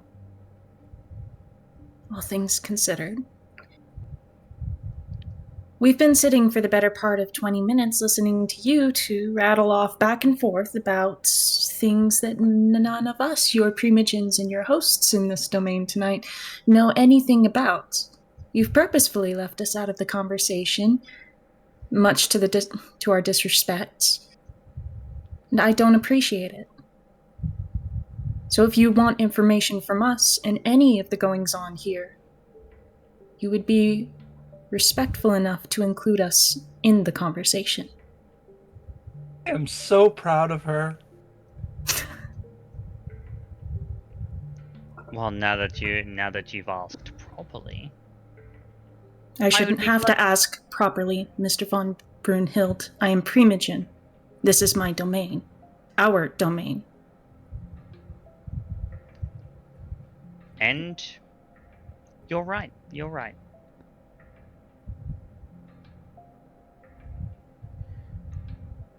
All right.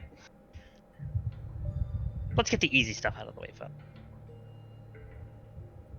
The little problem that I brought you on to handle has been handled. I will handle these specifics with Gerard and longer.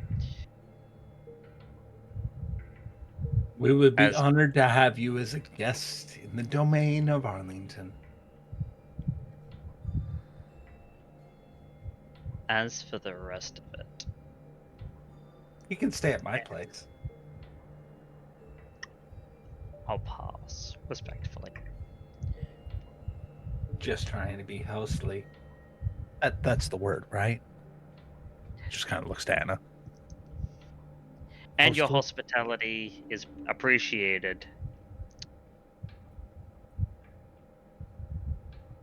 And Luca ticks his eyes to Gerard for a moment, kind of reading his expressions.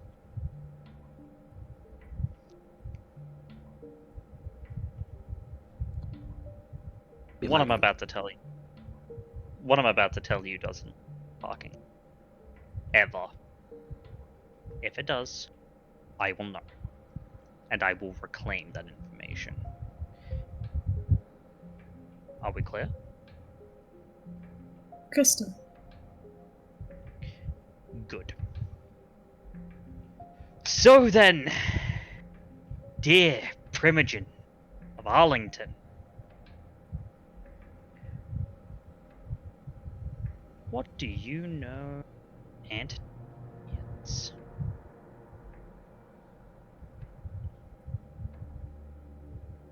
Timeline, right? Means before the flood. Yep, Oh. that is what the word means. The flood that Noah made so famous. Yep, Yep, that one. that one.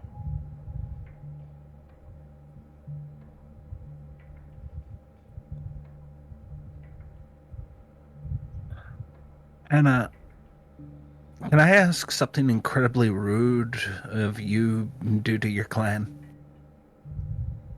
Shoot. Can I borrow your tinfoil hat?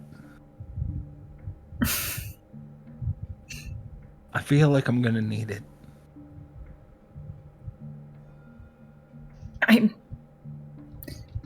not quite equipped with it. I have leather, though. That's been discussed plenty of times tonight. I can offer that. No, I think... I'd rather not discuss anything of the sort in the context of Shriek, thank you very much. You sure? Positive. There's plenty I haven't worn yet. He just I kind feel of like this conversation got real serious and then real weird. yeah, it's been about the tone tonight. Antediluvian. Antediluvian. I'm told those things are more mythological at this point. You'd hope so. You really would hope so.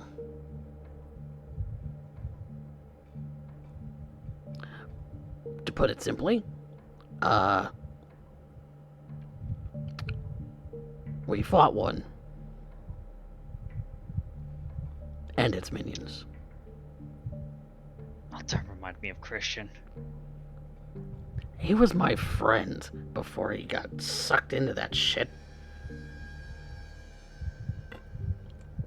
Was he that much of an asshole before? Mildly. To be fair, he was a cult leader. Yes, he was that much of an asshole. The reason that club burned down in the first place is because he had his cultists literally firebomb it with Molotovs while standing there holding his arms in a cross saying, "Let there be light." Yes, he is that much of an asshole. That's true. And I thought I had the flair for the dramatic. That was just a story that I heard. Yeah. I was, mildly. He turned a bit more psychotic predisposed. after that. But yeah, when I said Gerard and I faced an apocalypse together, I meant It was either that or Edmonton was going to go up in flame. And we couldn't let that happen, now could we? So we did. Okay, so eaten by the Oblivion. The world literally would have been bathed in darkness. That thing I warned you about. Yeah. Like the La Sombras. Yep. That one. Exactly that one, actually. Pure darkness given. Yeah, it sounds insane when you hear it. And trust me, it was insane to see, too. Wasn't pleasant. I ended up fighting it on the other side. Kind of a genius two-pronged attack, if you ask me. But I didn't mean to get over there in the first place. You have to understand, Gerard, what happened to put me over there in the first place was not intentional. It was completely accidental. doesn't mean you didn't take advantage of your own situation. I didn't have a choice. It was that or get eaten.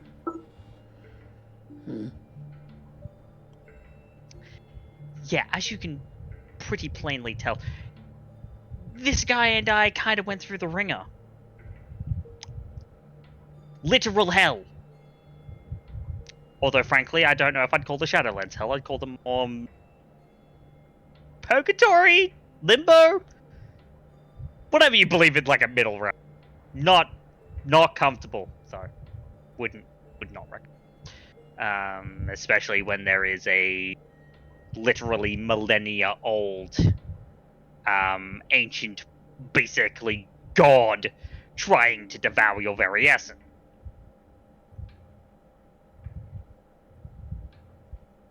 And you survived because got sucked up and spat out here? No, I was pulled back through. Happened upon a very interesting set of twins in their ceremony. And then after that is when we went down to take care of whatever kind of ritual thing was going on. And then, next thing I know, I'm here. And it's a year and a half later. And I'm setting up shop back in Edmonton. So, got a little fucky-wucky.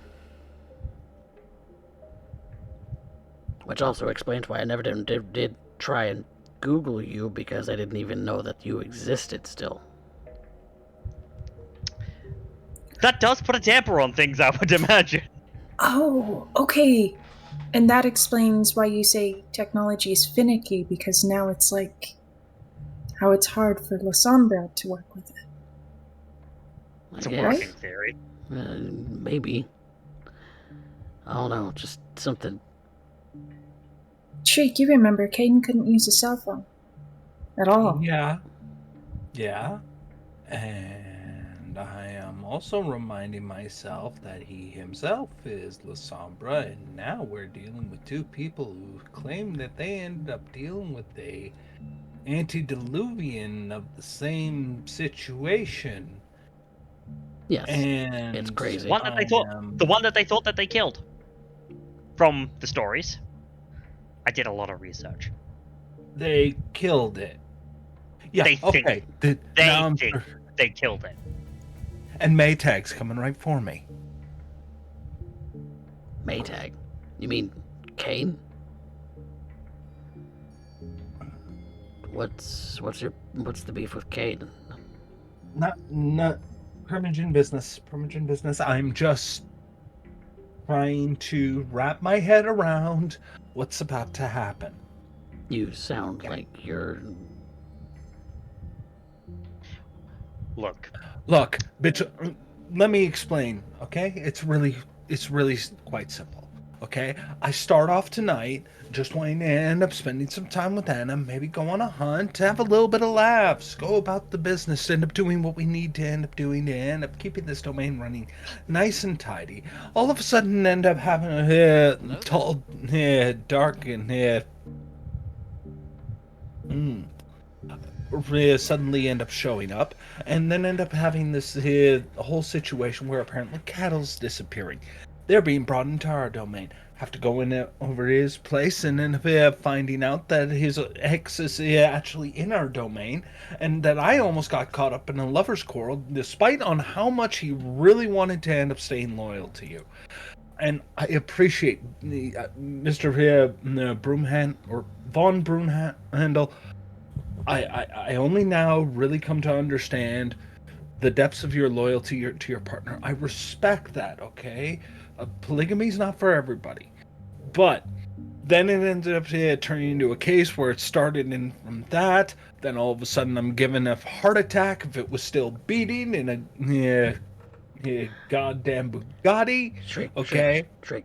And now I have to end up hearing about some antediluvian nonsense that you two have actually encountered, has swung your ass all the way from Canada down here, and just so happens to put you in next door neighbor with the Von Broomhandel.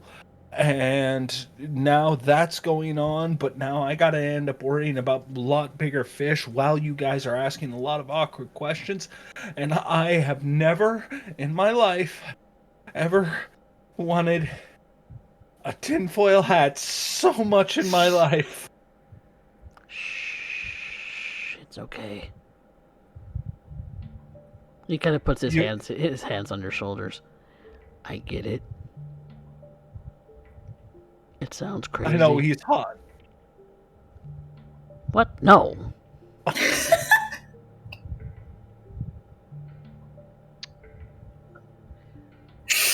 Luca just turns to Anna and goes,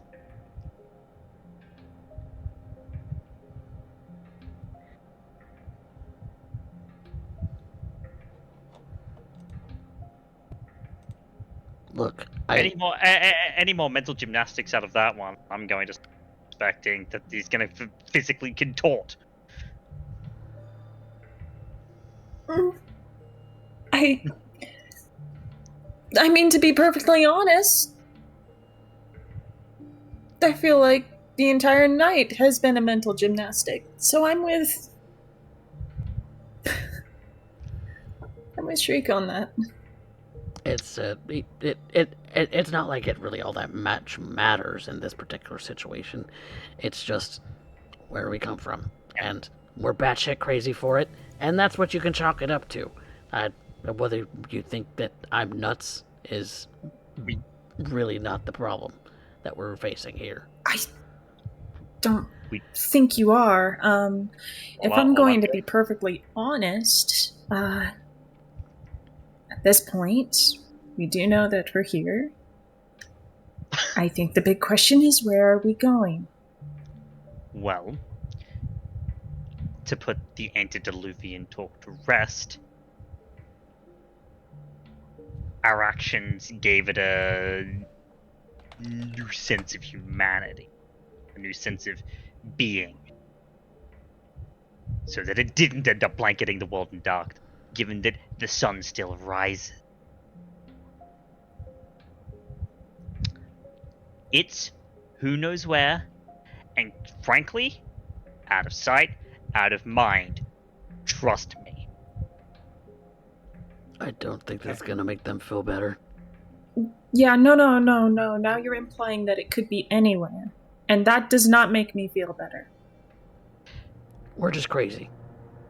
Uh, We're just crazy. Well, you really should not be saying that to the Malkavian in the room. Oh, that's just ironic. You see him pinch the bridge of his nose, like, oh no. Okay, well, Uh, that being said, actually, we have a you more know, Jay- immediate problem here, Luca.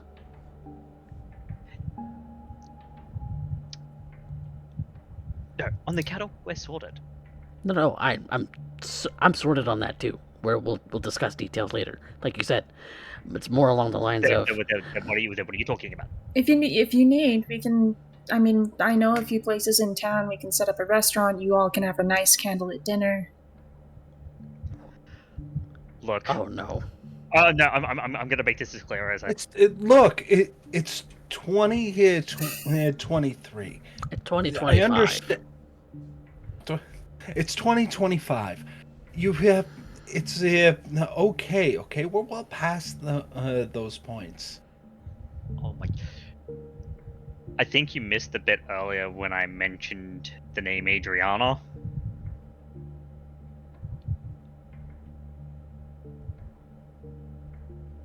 The mistress. Yes. I get how this works. Right. Oh, I am so glad she is not here. Yeah. But yes, we were talking briefly, however Yes. briefly, about the forfeiture. Yes, the concession of domain to Yes. here to Yes. Arlington. Yes. How do we do that? Okay. You have a plan, right? Gerard, What? it's me we're talking about. I always have a plan. Yeah, sometimes there's shit, so I want to know. That doesn't mean I don't have one. You asked if I had a plan. I do. All right. Well, It comes down to a couple of relatively simple things.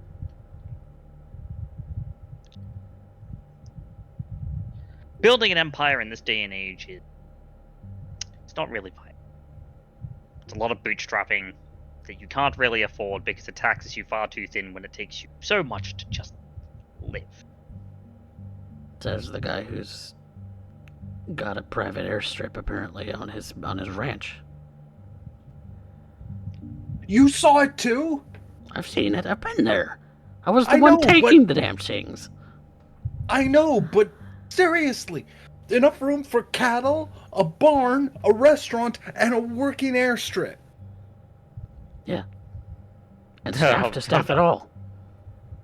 That I'm not going to tell you about the massive R&D laboratories I up in Edmonton. Next, you're Anywho, going to tell me it's a big underground laboratory that spans hundreds of kilometers. No, not well, hundreds. not hundreds, but you know, it is underground. Anyway, Hmm. the point I was making is that you currently don't have the resources in terms of the one thing that matters most to you more than money. And he kind of Mm-hmm. That's kind of what we're lacking around here. exactly. That means things are a powder keg. If they explode, people will turn their eyes to you and think you two in particular as incompetent. Weren't able to keep it under control. So the idea, quite simply put, is that you make this somebody else's problem. It's not your problem. Not after we're done. It will be someone else's. And if they have an issue with that, then, well, let me tell you, with my time navigating political situations, everyone has indiscretions. Find one, twist it, bring them down. It's not that hard.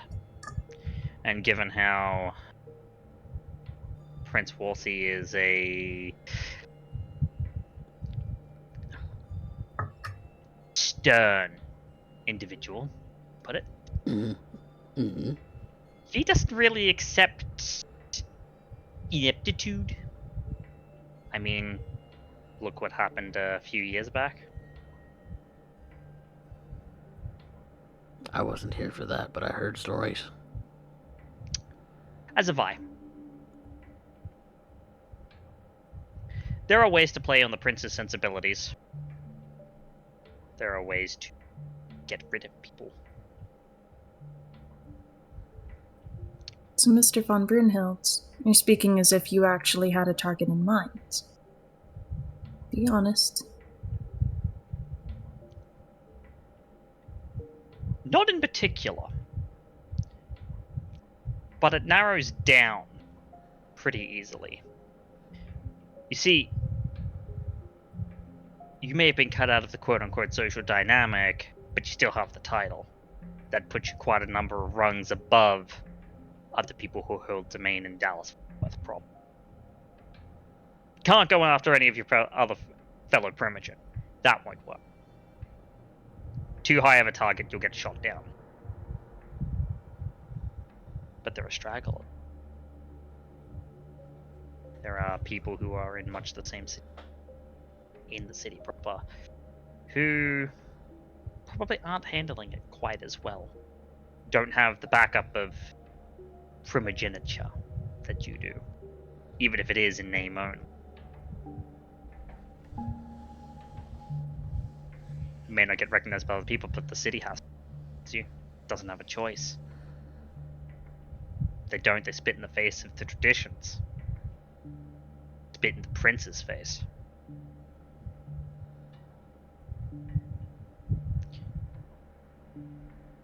With that title alone, you should have the ability to walk into a room and immediately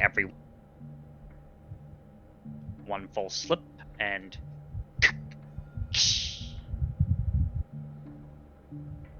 You're thinking somebody from the surrounding area. obviously. You want to make it someone somewhat close to home. Someone that you can, peek in on every now and again, keep an eye on. And you need not have them formally forfeit their domain to you. But you could pull them under your thumb. Make them work for you. Make them do what you need them to do. Get access to their resources. Make them part of your own building from there. You suggest you would have sway in that regard.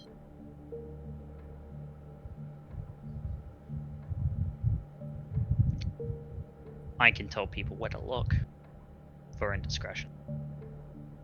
I can tell where to apply pressure. Slip a couple of words and a couple of ears, and suddenly things start changing very, very quickly. It's what one gets when You earn esteem.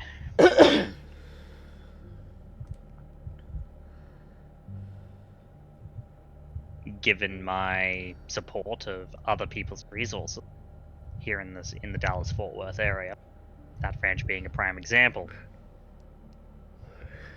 It's not only is it a honestly rather nice barbecue restaurant. I've eaten there from time to time. Not only is it a private airstrip, so that every now and again someone can be ferreted to and fro without having to deal with the scanners in public airport.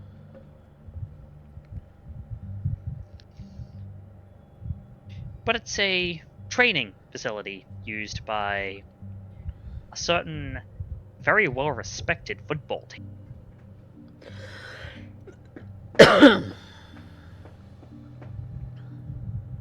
Oh, you gotta be kidding me.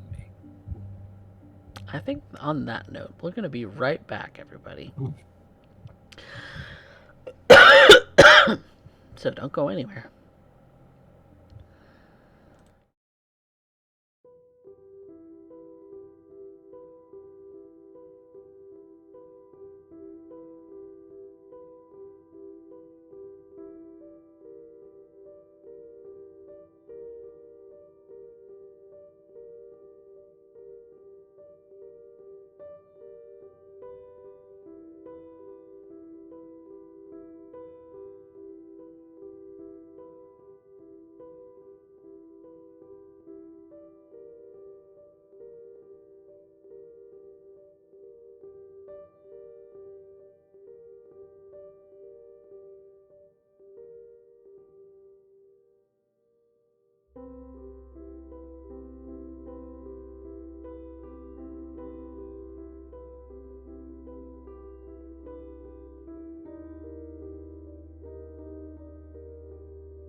Welcome back, everyone, to Blood and Iron, Dead Man's Hand. Last we left off, the two members of the Dead Man's Hand coterie had just been speaking with Luca von Brunhild of Edmonton and their friend Gerard, who seems to also have been friends with Luca at one point in their existence. After a bit of back and forth, trying to determine whether or not Gerard and Luca had any form of beyond friendship relationship that Shriek might think is going on, and trying to piece things together about Luca's plan regarding annexing maybe someone else's domain into the Arlington domain as well, and trying to wrap their head around how crazy it sounds that Luca and Gerard may have faced off against an antediluvian and survived. There's a lot to be discussed between the two Primogen, and Shriek has pulled Anna aside to maybe walk and talk, discussing, as perhaps he wants to go out for another snack again. But leaves the two of you walking the streets together. So, what do you do? Eeny, meeny, miny. Catch a tiger by the toe. He's just pointing at his houses as he's kind of Trying to make a decision. My mother picked the very best one, and you are not. So, what do you think of Luca? I am still reeling from everything that they talked about. Quite frankly, I don't really trust nor understand Mr. von Brunhild's intents. No, but Gerard certainly serves as a good distraction. So, you have that. This is true. I'm still trying to figure out what it is that he really gains from all of this. No matter how I try to look at it, there isn't a benefit to him. Sure, there is. Would you rather have one debt to a one debt owed to you by a primogen, or four?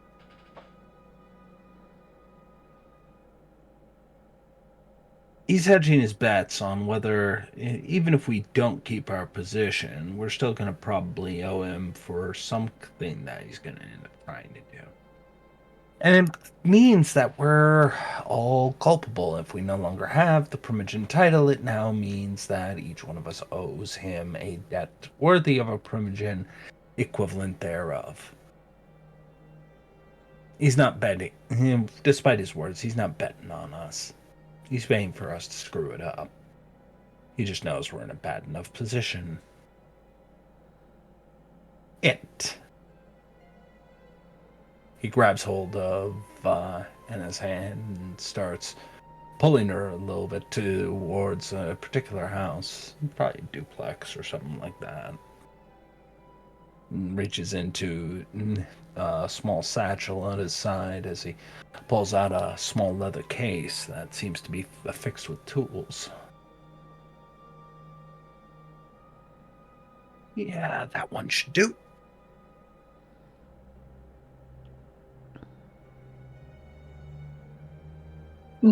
Shriek will notice that Anna is watching him very closely. What tool he chooses, what he's doing to the lock. And I'm gonna make this feeding roll.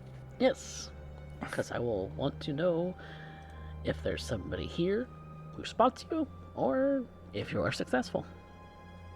Mm-hmm. Let's see here. Oh, right, I had to refresh because I couldn't see my character sheet, so I gotta open that up again. All right.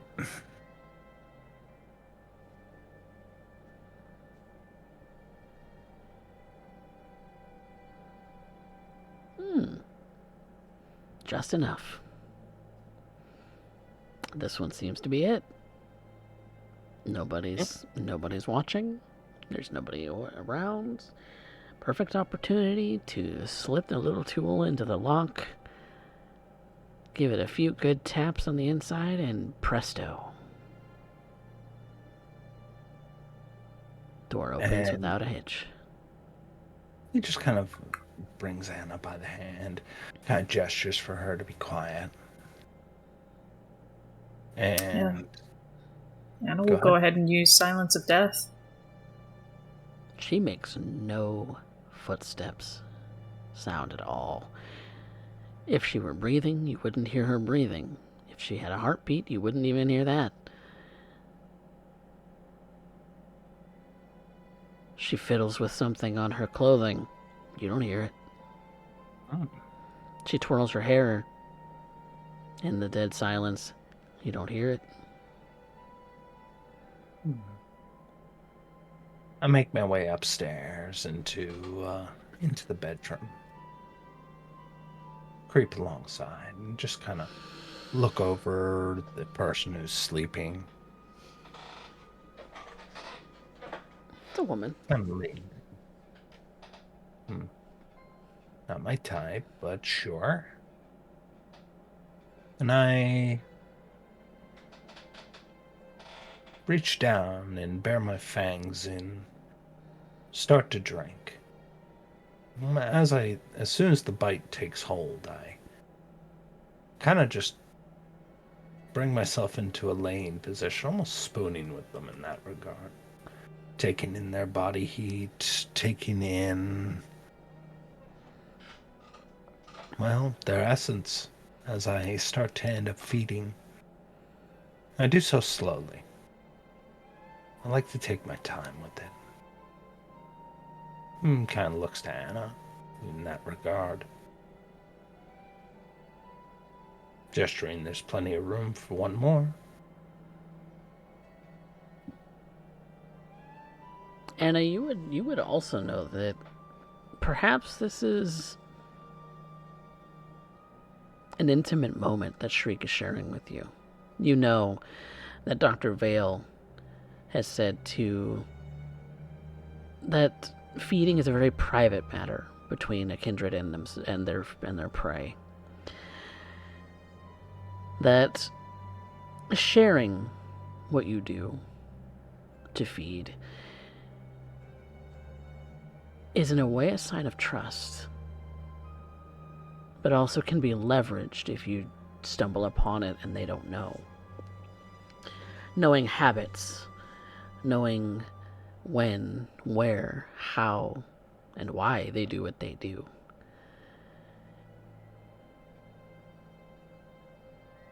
Especially when feeding is such a individual matter.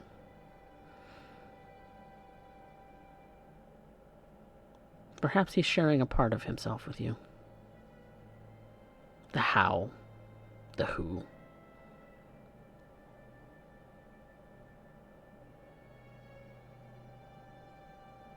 I don't take the invitation, but remain there, watching, very carefully listening for any noises around the house. You hear I'm also general just- household noises like the heater, the water heater coming on, the occasional creak, ticking of a clock. Nothing out of the Eventually- ordinary. I will put my back to the wall and just slide down into a sort of cradled position for a moment. It probably takes him a full 10 minutes before he decides to stop. I'll take 2 points of blood at that Okay. point. It should be enough for my purposes at this exact moment. And after I lick the wound, I kind of kiss them on the temple. Proceeds to take myself off of the bed, stand above them, and just kind of leer over them for a moment. Kind of relishing that taste. It's warm, comforting. Let's find out a little bit more about this particular person. It's not a very strong flavor. It's hardly even can be called a flavor. It's Warm and wet. It's Really? Yeah, it's good. It's warm. But otherwise, there's nothing particularly special about the blood, the flavor, or maybe even them in general. She's ordinary. I look around and maybe peruse a jewelry box or something like that and just palm a thing or two. Something that As I might fetch a nice penny if you were to sell it at a pawn shop.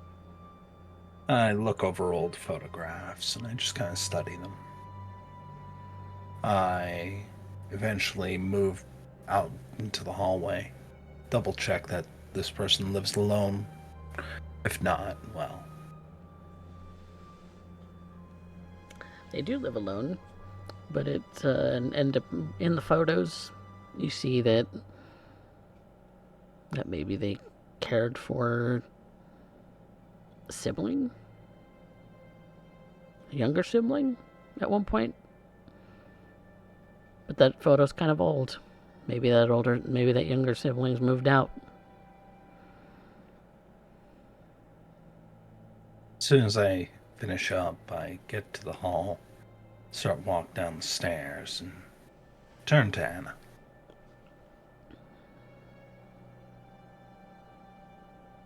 It's not often I run into a kindred who's going to reject a meal.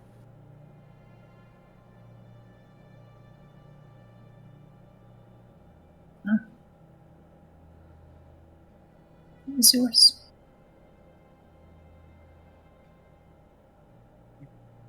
We're in it together, Anna.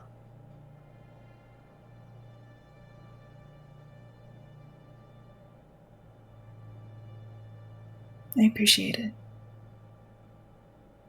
He continues to walk down the stairs and starts to look around the living room, starts to look into the purse, starts looking around for maybe slips a bill or some loose change, starts to look for contacts, or maybe even just has some fun playing with their phone. It's very clear that this person's life fascinates him in some way. He peruses the place not so much as a supermarket as the humans do, but as almost like an art gallery. He stops to admire the drapes, the photos, maybe the diploma on the wall. He sits at the computer desk, and when he does so, it's not immediately jumping on the keyboard. He kind of feels out their chair, trying to maybe adjust his posture, trying to figure out how they might have sat.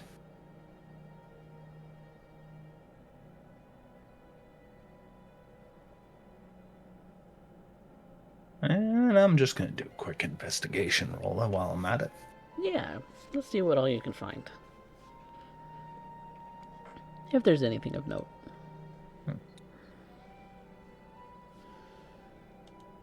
Ooh. Well, that is indeed a messy crit. Because there's 2 10s in your normal and one in your one in your hunger dice. I'm re-rolling both of those 10s. Okay, so they turned into zeros. Okay, so that's So just 2 successes. Just 2. Okay. You find enough. You find enough in jewelry and cash that you can maintain your usual lifestyle. There's nothing particularly expensive, but something to get you by for a little bit, at least for the next week or so. You find a couple of contacts in their phone, a couple of the usual, like a mom, a sibling, a few other family members. Texts going back and forth, kind of describing, this and that's going on. Seems that there's maybe a little bit of a boyfriend drama when it comes to the younger sibling who may or may not be at college. But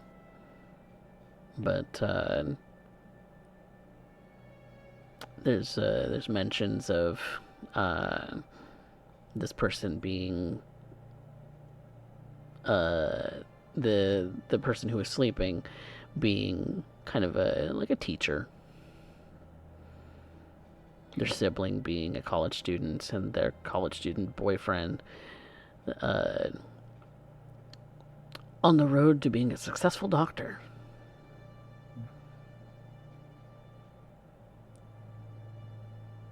Huh. Wow.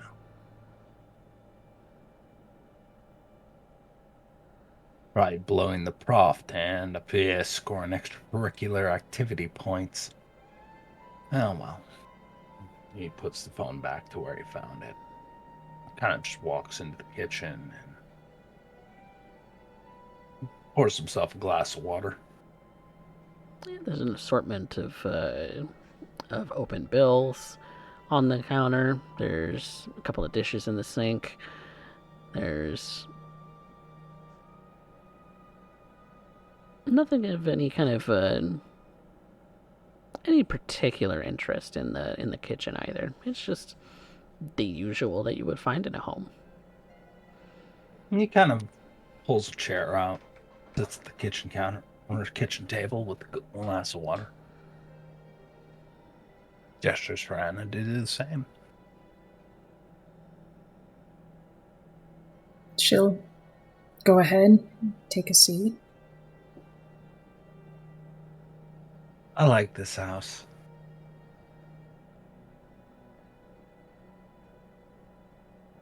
I really do. It's very cozy. He takes a glass of water and just kind of lets it brush over his fangs, spits back into it.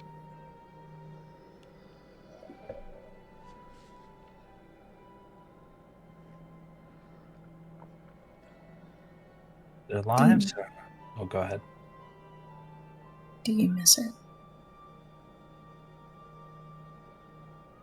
Every night. Now we get a small little thing. A small little trinkets, what we need to do to survive. We take. And occasionally, we get to be a part of their lives for a few minutes. We can be whatever we want to be to them.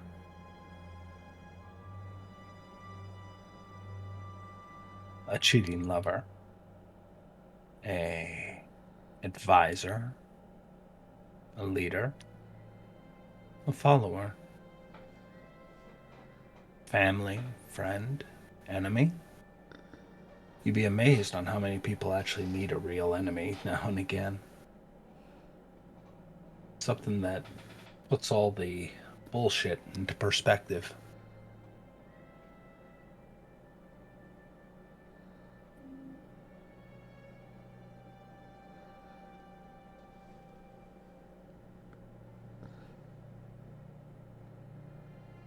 We don't get to live like them anymore. That much, I guess, is obvious. But it doesn't mean we gotta be cruel about it. We can help it. Every time I come into one of these, I always wonder if tonight's the night where I'm gonna be leaving a body in a shower.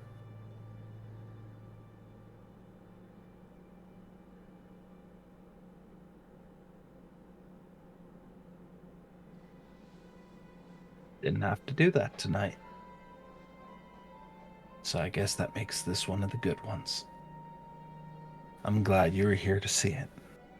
Not one of the bad ones. I'm grateful for the little things. Have to be. Attorney's a long time to just kind of ignore it. But here we are, able to just have a talk at a kitchen table. Don't worry, they're not going to wake up anytime soon. Done this a million times.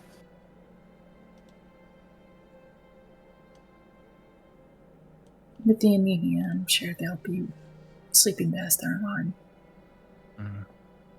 Wake up with a bad headache and just presume that was a rough night sleeping. Won't notice jewelry's missing for a long time. By the time they notice, it'll probably be considered misplaced, and most people don't count the change in their pocket.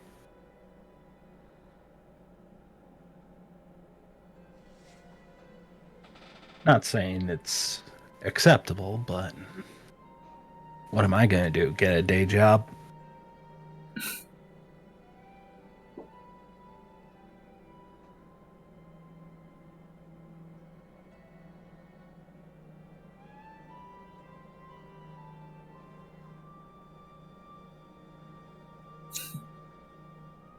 I think, Go ahead. I think by comparison,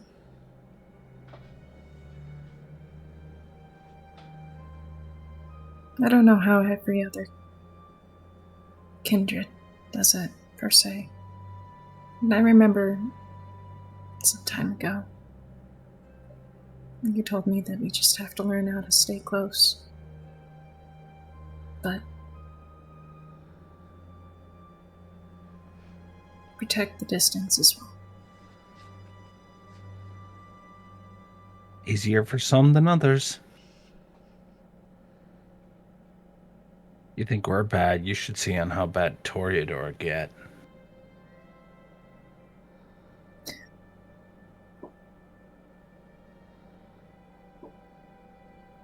No, really. I've heard stories of Toreador who will stalk a family and try and end up ingratiating into them, maybe pretend to be their boss for a bit, or try and end up being the jealous lover, something bullshit like that, and they get so invested in it, they get so wrapped up in it that every little thing starts to matter in ways that you wouldn't even think of. And then things go sideways, and they, well, masquerade has to be maintained.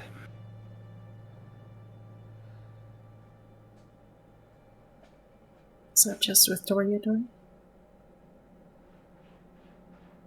No. They're just the ones most likely to do it.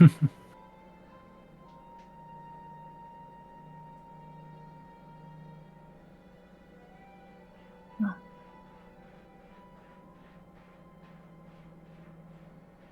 Read your file.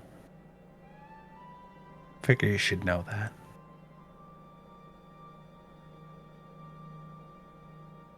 My file.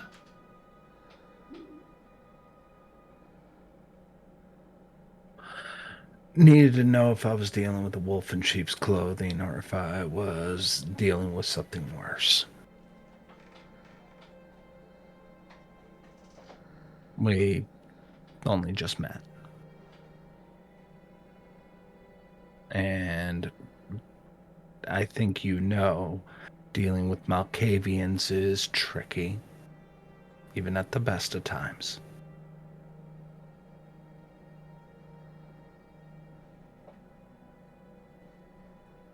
I'm being honest with you now because I think you earned it.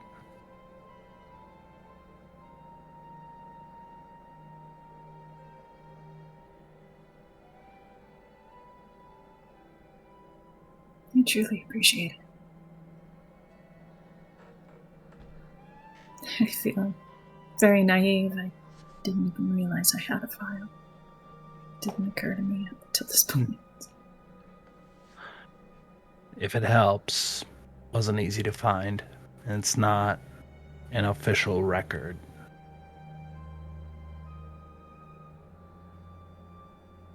But your treatments,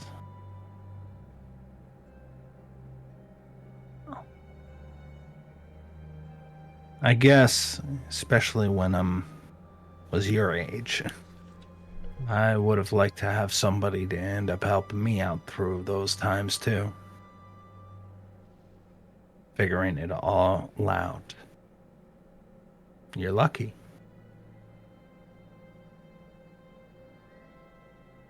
You're a lot luckier than you might believe for a dead thing.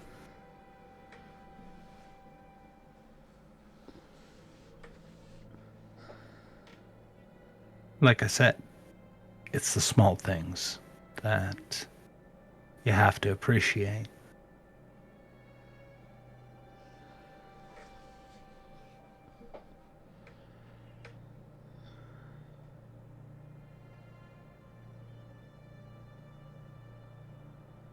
I think the thing that makes me luckiest is definitely having somebody who are willing to act as mentors in that sense. You especially. I'm Yeah, well, still fuming. I don't like that Mr. von Brunhild shushed you at all. Why not?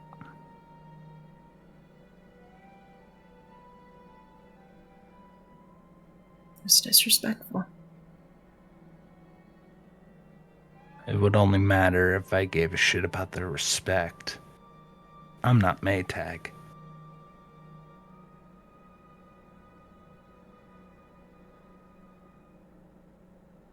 No. You are Shriek. And you are Primogen Shriek. And you've been watching out for me since the start of all of this.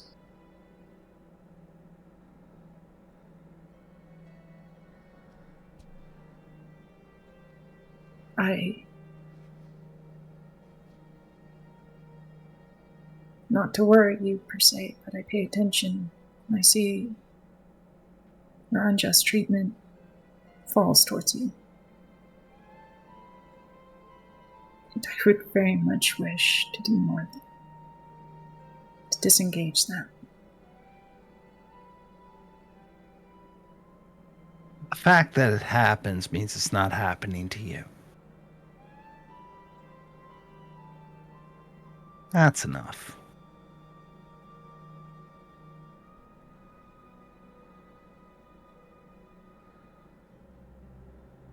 Was told once by my sire.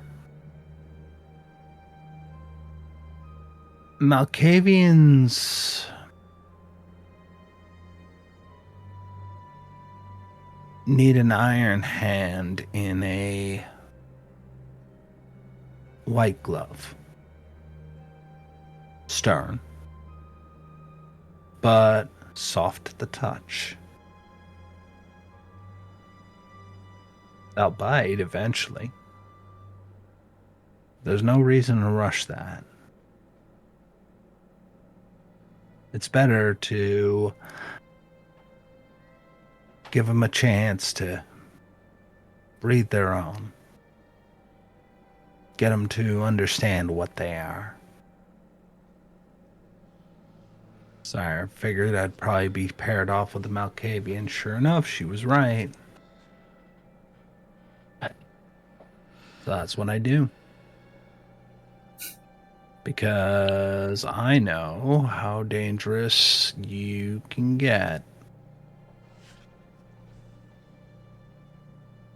My clan and yours have a bit of a history.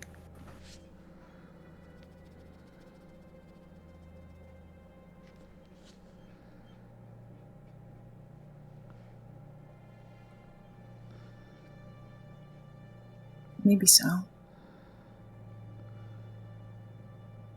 Maybe it's just me being naive again and thinking that trend in a clan is not always the reality.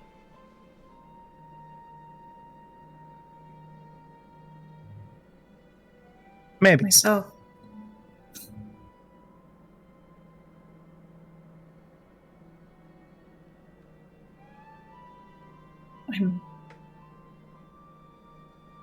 I'm terrified of a lot of things, but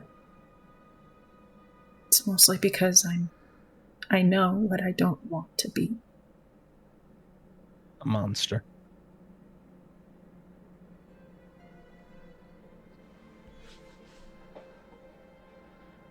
A threat.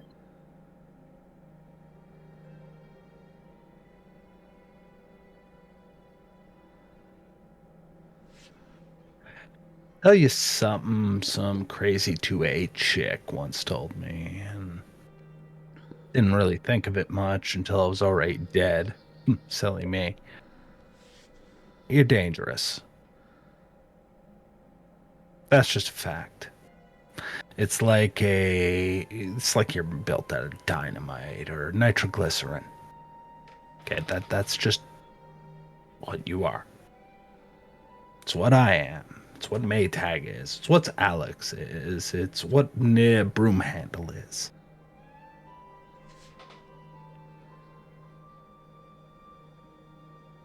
But that doesn't mean you can't do something with that. Doesn't mean you can't figure out how to handle it properly. Doesn't mean you can't be as safe as you can be. You just recognize that there is this real possibility. For instance, I find staying fed usually helps stop the worst of it. And you didn't feed.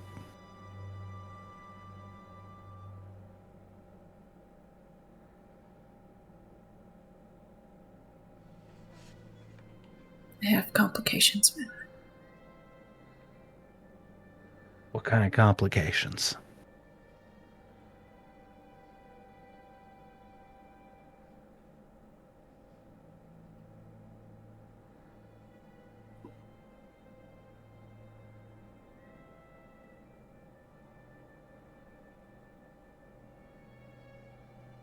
I mean,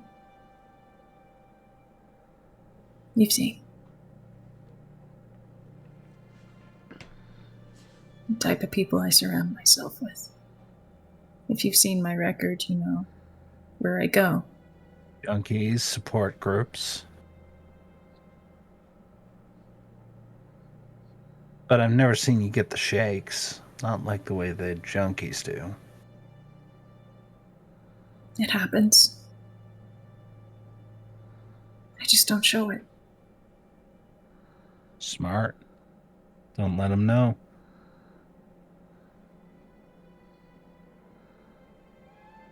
So how do I make sure you're as bloated as a tick without killing anybody?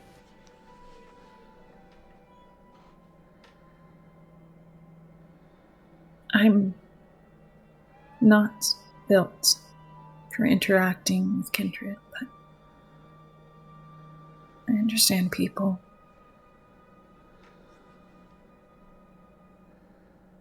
I also noticed that's dodging the question.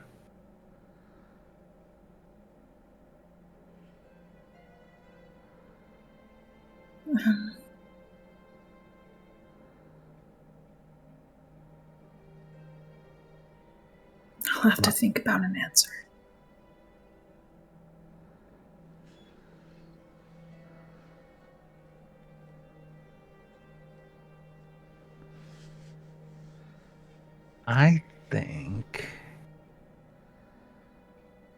I think that there is a horrible truth. We rely on them. He looks up at the ceiling as though he's still staring at that bed. We need them. We take from them. Surround ourselves with creature comforts that make us feel like we're still alive. Funny how that is. I mean, all intents and purposes, we could crack open a graveyard, walk into a mausoleum, find one of those little stone slabs, just remove it, curl on in there for the night, put the slab back up, and wait until morning. And then rest, and then do it all over again. Sleeping among the ashes and the bones. And it would mean nothing to us. Not in a hunter-gatherer sense.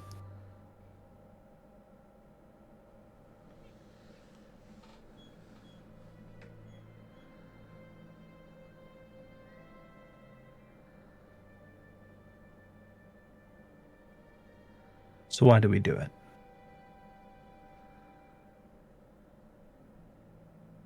So it doesn't get worse.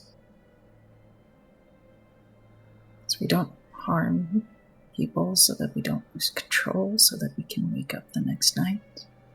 To do it all over again.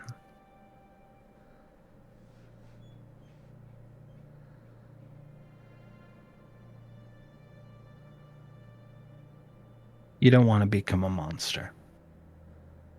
And so I'm going to do everything in my power to make sure that doesn't happen. So if they gotta be disrespectful, if it's to me, it doesn't matter. After all, I'm a waste of blood, and everybody in the city knows it. Should have never been made. And you get the cover you need. Till you find your legs, at least.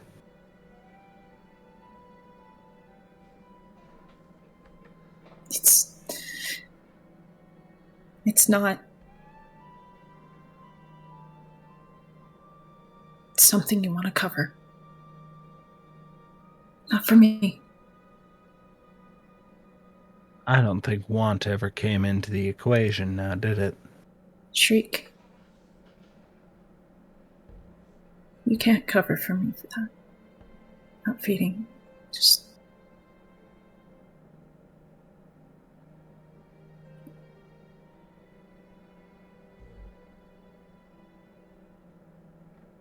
Can't or won't allow.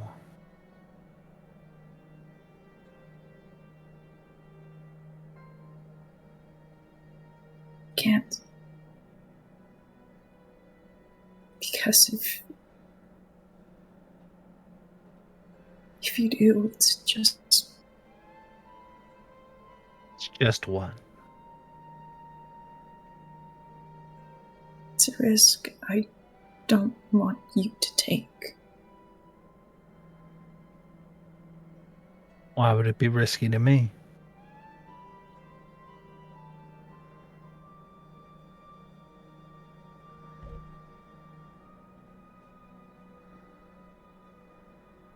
Because it's my nature. Look,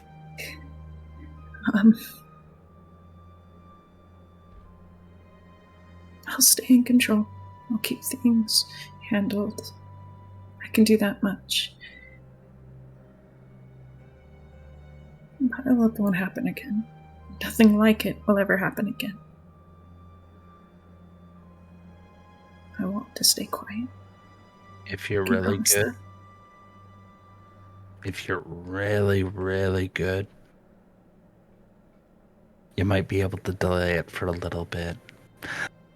But honey, fact is you might live forever. So to speak. And that means never's not an option.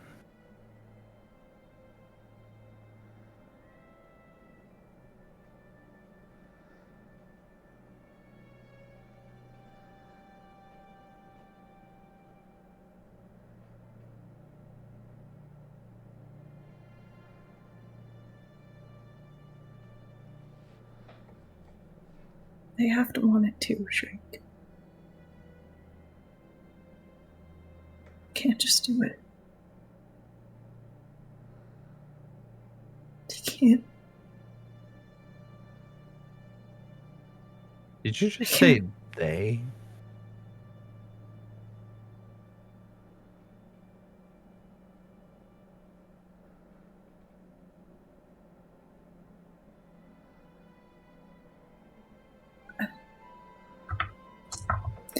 We should leave. We should get going. Mr. Von Brunhild is waiting for us.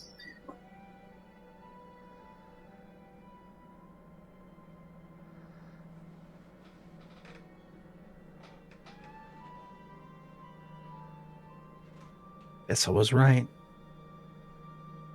He stands up and he takes that cup, dumps it down the drain, rinses it off, puts it back into its place. Starts to head out. He ain't sure to lock the door behind him. But he doesn't say anything through the whole trip.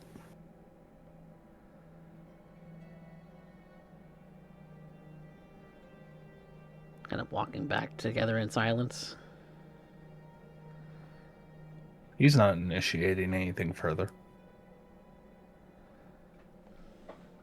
Do you see anything more to Shriek, Anna? she doesn't know what to say without being completely ashamed.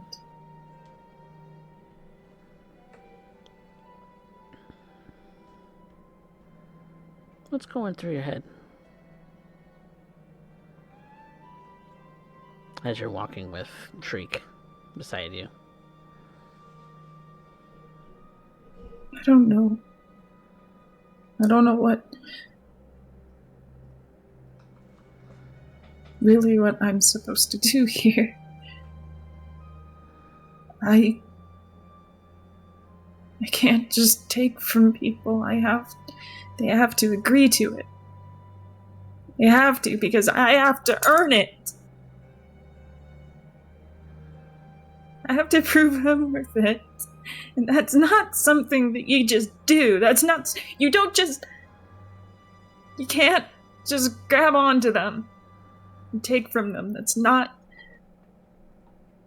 for people. And I understand. I understand that what I need to do to stay in control of things is to do that, to feed, to take. I can't just... can't absolve myself of that.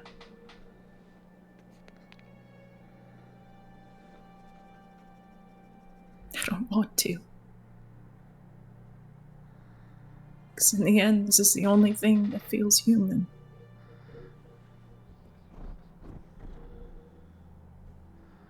The most human thing is asking people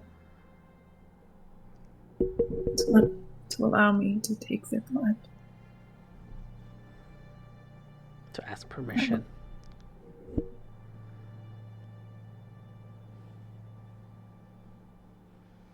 And I know, more than anything, that has to be my problem. My sin. My breach of tradition.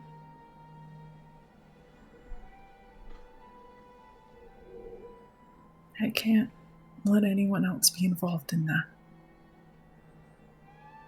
Because God forbid Especially... somebody find out that you may one day not take no for an answer.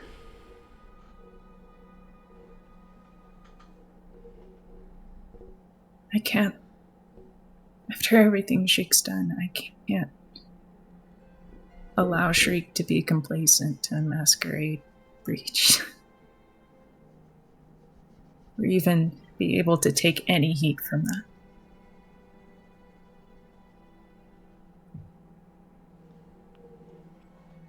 My head on the chopping block alone for that. Forever.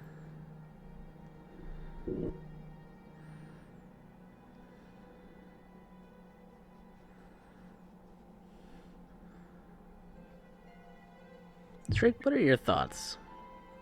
Coming away from that conversation, walking with Anna in silence back to, you suppose, the bar? Mm-hmm.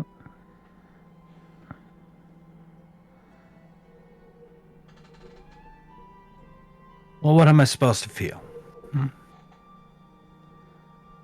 I made the mistake of opening up. I don't know, maybe youth and naivete does that to me, where, I'm hoping that because somebody might be a little closer to the humanity, that if I were to kind of showcase my attempt at appreciation, sincere as it was, and it was sincere,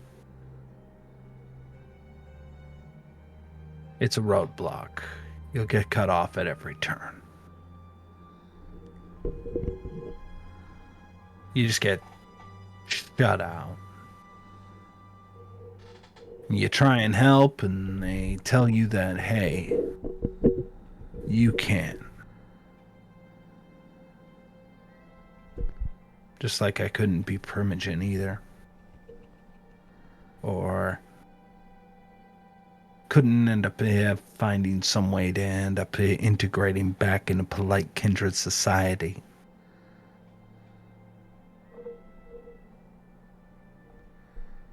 I don't know why it hurts that much.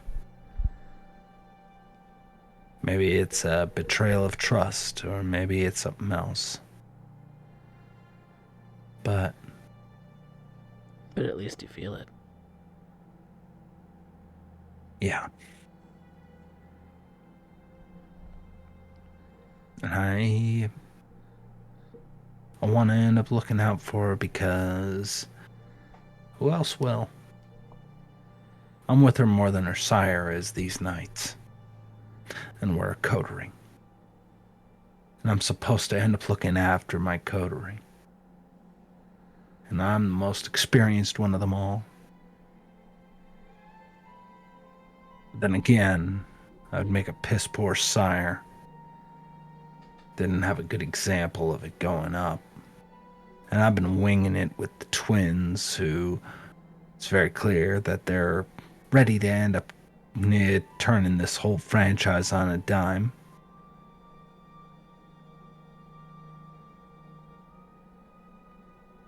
I don't know what to do anymore other than that. Just keep trying. Because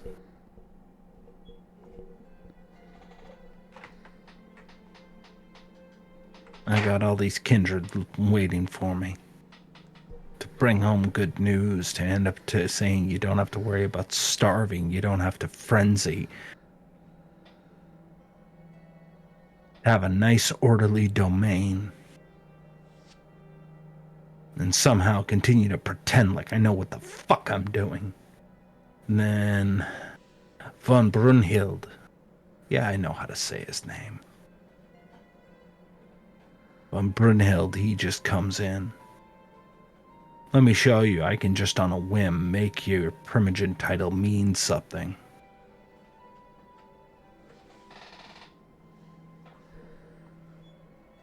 Being handed title of primogen. Because you can't do it on your own. Because you're not worth doing it on your own. What does he know? He's a hack.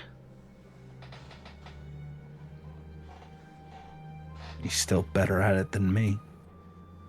He's got the cars, he's got the airstrip, he's got kindred who, even when he's going at it with them, they're able to respect him. Yeah, I haven't felt this way since I last encountered Jade's sire.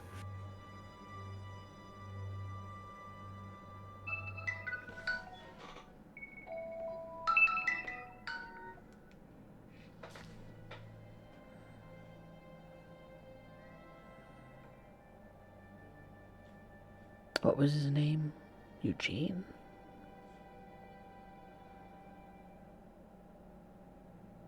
I don't know.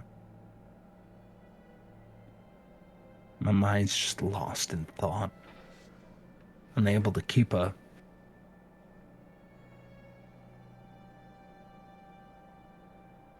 single thought in my head.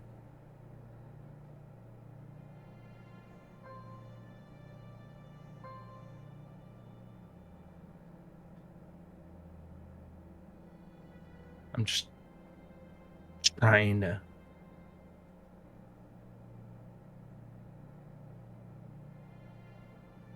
I'm half tempted to look over to Anna right now. That'll just make it worse. But hey, that's what I do, right? I fuck up lives.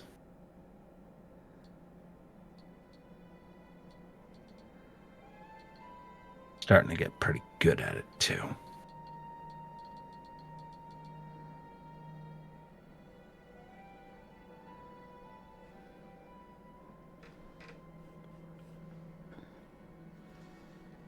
You make your way back, and you do find that Luca and Gerard are kind of standing next to Luca's car.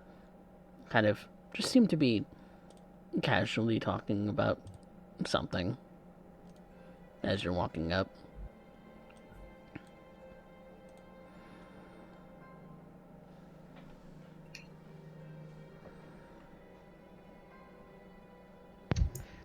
Would it look like these two have been somewhat emotional recently? Make a wits and insight. Wits insider. Yep. And then both of I you mean- make composure and subterfuge. Oh, that is my best roll. Oh, this isn't gonna end well for me. He says with sarcasm. It's 5 successes on 3 dice. Holy shit. Told you it was my best roll. And that is a Messy messy crit is what too. it is. Yep. 2, 2. 2. 3. You can see that Anna has something on her mind. She looks distracted. Shriek, however, he's kind of one of those hard to read kind of folks. But he's walking up like as if he's got the world at his fingertips.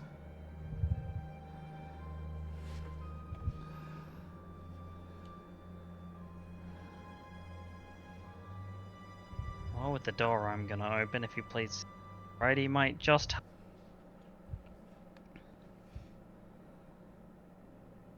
Another. Malkavian. Attracted, bothered.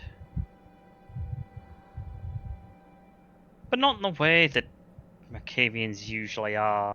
They're always having something on their mind. Someone. Sometimes it's several someones. Sometimes it's the thought of ripping someone in half. Thank you, Todd. Perhaps that's a thought going through Shriek's mind right now.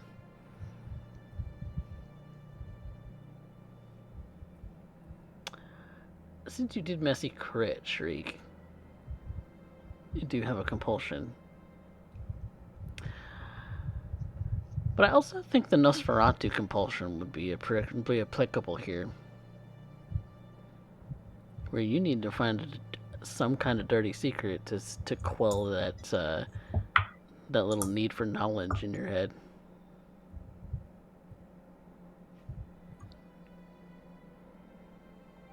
So, dice rolls will be at a 2 dice penalty while you're under this compulsion.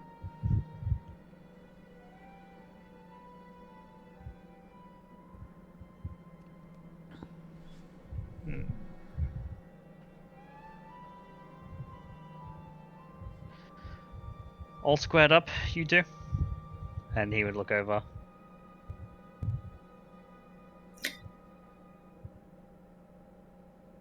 I think so. Shriek. Did you have someone in mind?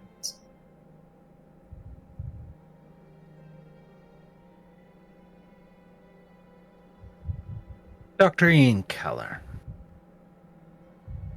He made things in this domain difficult. I think it's only fair that he's the darling doctor would end up offering a little bit back.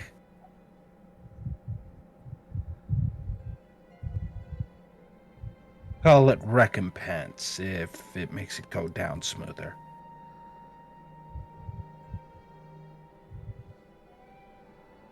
Who your target is of very little consequence to me.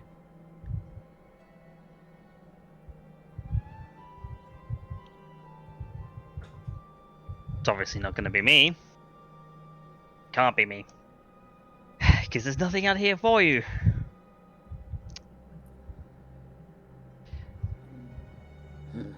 Maybe Dr. gaining Ian. in with the Dallas Cowboys. Yeah, No, but he's then not you... kidding. He actually bought them. No, I know that. He's been regaling me with his exploits for the past hour. I know, the man just will not shut up. Same as ever. No wonder you had other uses for that mouth. God. I thought I was free. It- I thought I was it free. does- No.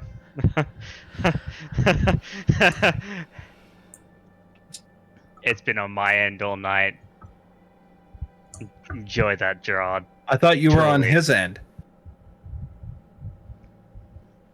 That one was a stretch. I'm not giving that to you. You're not giving anything to me. I told you I didn't want to get between you two. And I'd assume it's the old guy who's doing the giving. What? What? I am not gay.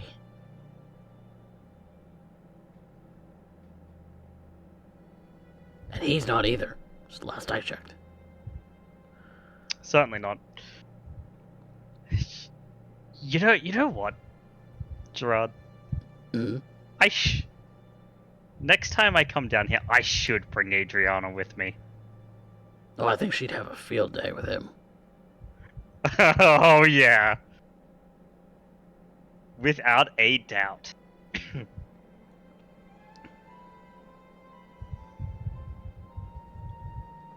Well, whatever helps in solving this sort of stalemate we have when it comes to hunger. Doctor owns a hospital. Blood transfusions and all that kind of stuff until we end up getting things organized on our end for the blood bank. Should end up being able to be a stopgap. A little bit of extra territory gives us a little bit more hunting rights, gives us a little bit more breathing room. That's That the idea. would be advantageous around here.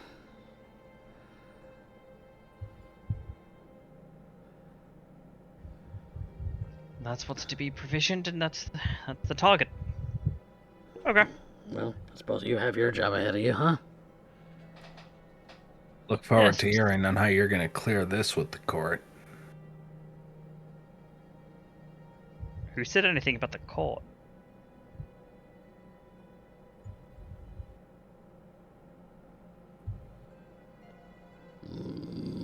Underhanded, under the table sort of dealings? Is that what we're doing right now?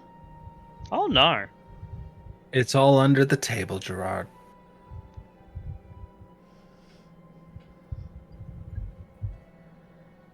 I can guarantee that doesn't do anything for you anymore. Experimentation.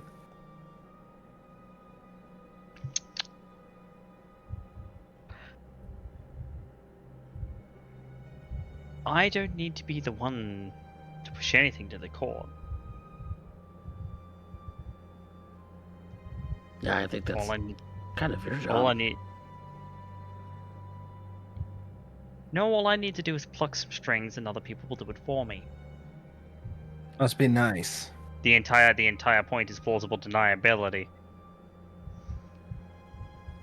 Right. So, you have your target. I'll get to work.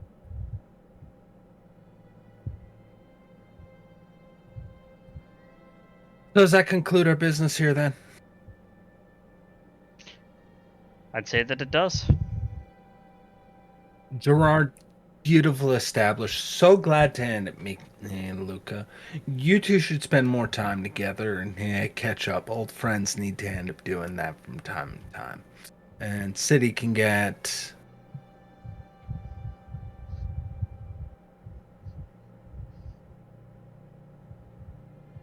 So I have to end up asking,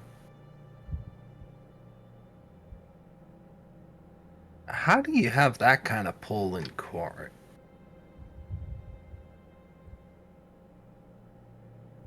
How do you have that kind of pool around here? You're never here. This is the first time seeing you. Cowboys are nice, but doesn't account for you being able to end up changing a prince's decision.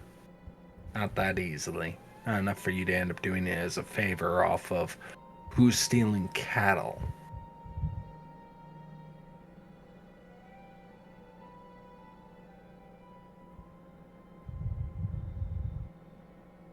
If you want to make change, you don't go directly to the top.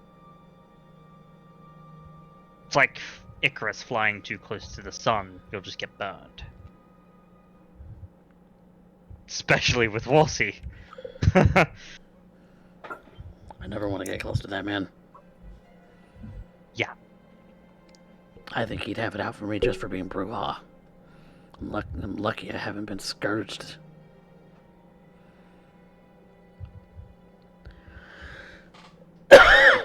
You pluck at a string that plucks at a string that plucks at a string, and suddenly you have a harmony.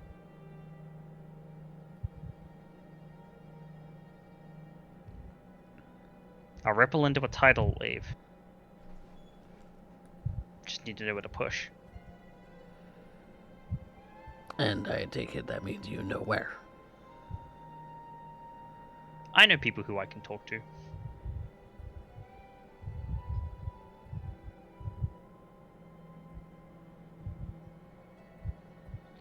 As I said, no one's without their indiscretions.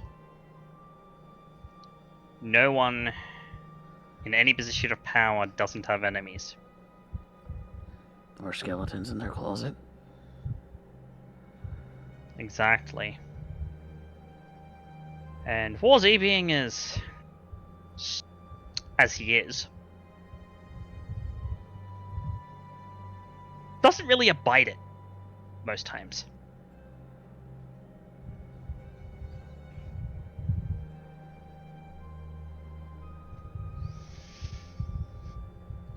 It's not that hard to twist an arm here or there.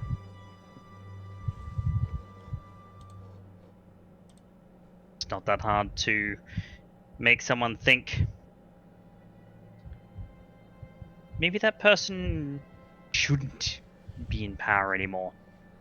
It's not that, as long as they're not too high up. It's not that hard to get someone with a bone to pick to finally go ahead and think about it.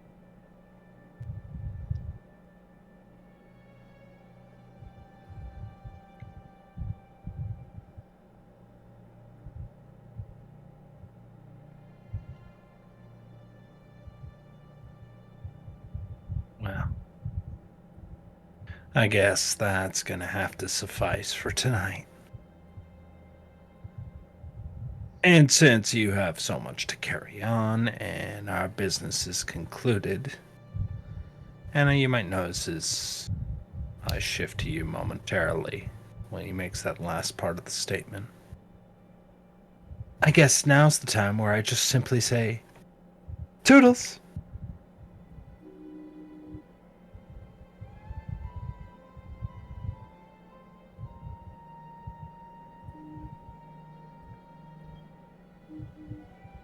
Toodles? Shriek Take care, starts gentlemen. walking away.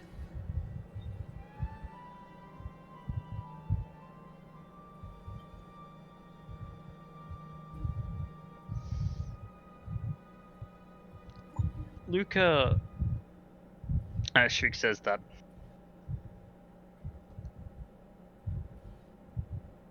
Luca kind of looks at the car. I'll drop you guys back off in your domain.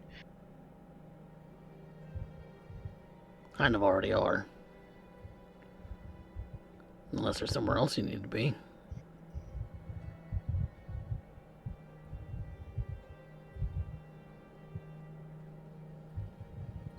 I have somewhere else I do need to be tonight, but I'll take the ride.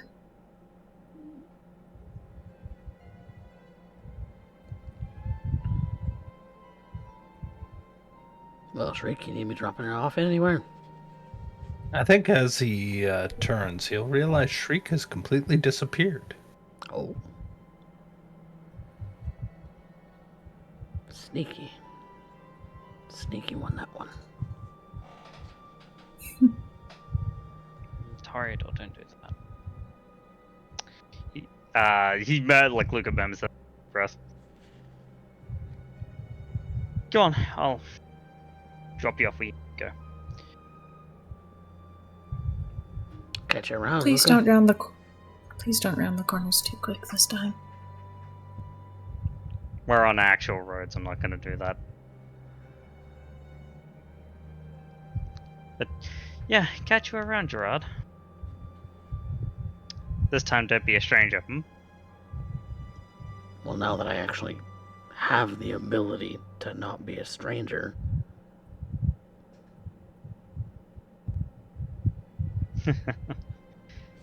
Yeah, then don't be.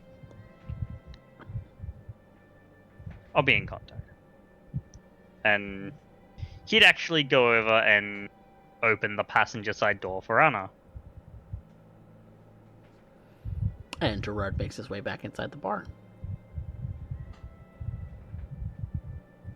Now we'll get in, thank Luca von Brunhild, and she will give him directions to Dr. Vale's office. Okay. Alright, and that's where he'll head. And while they're on the drive, Luke would be looking ahead.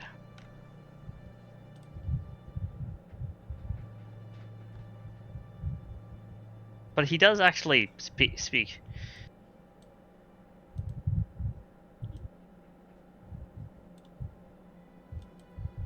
You have something on your mind.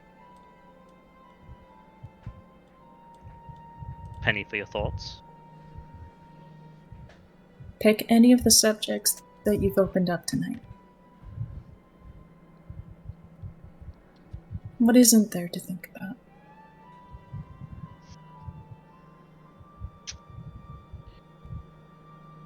Yes, but that's all work. It's all not triviality, but it's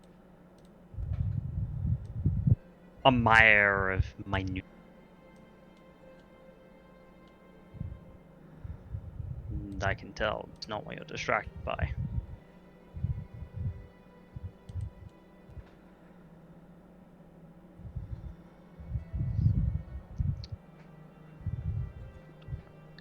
What is on your mind, oh dear children?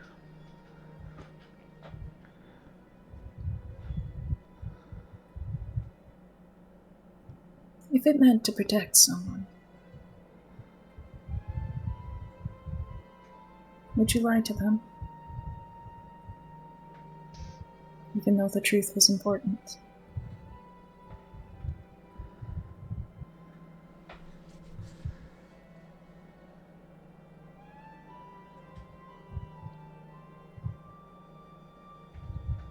In truth, if the person mattered that much to me,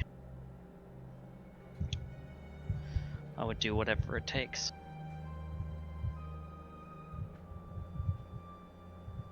Even if it meant damning myself to hell.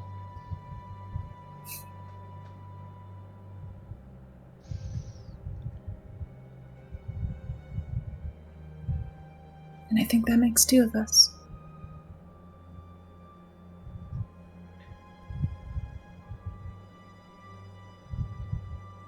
Though, all the more frustrating how little I can do.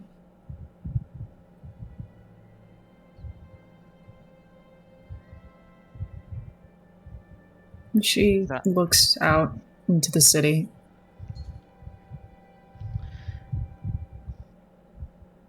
That's how it is when you're young, and I can tell.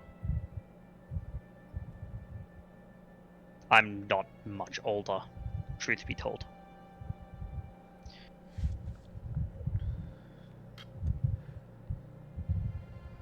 Most of my learning came at the cost of, well,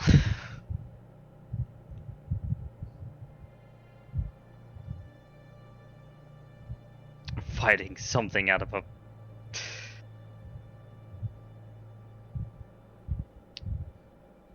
to those who believe in kindred religions, something quite literally out of their Bible.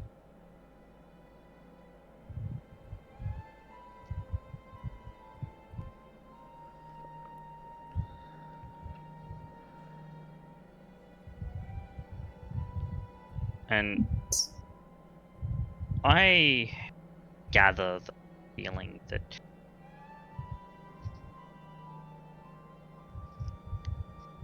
and I think Freak might feel the same. I'm not sure I really have that much of a read on him, but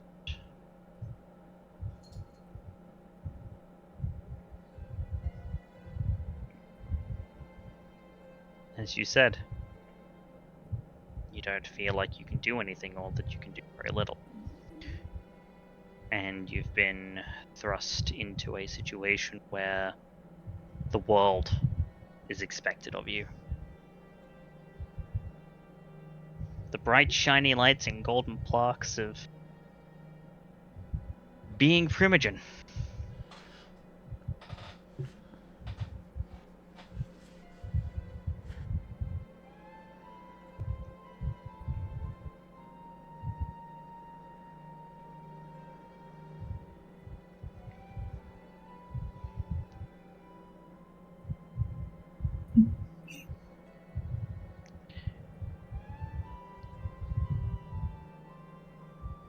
You're completely right to say that I don't really understand or am fit for court. I know someone who is.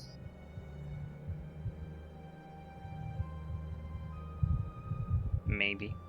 Maybe you do.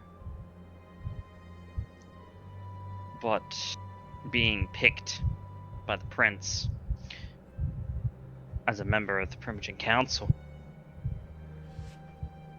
it's like planting a seed.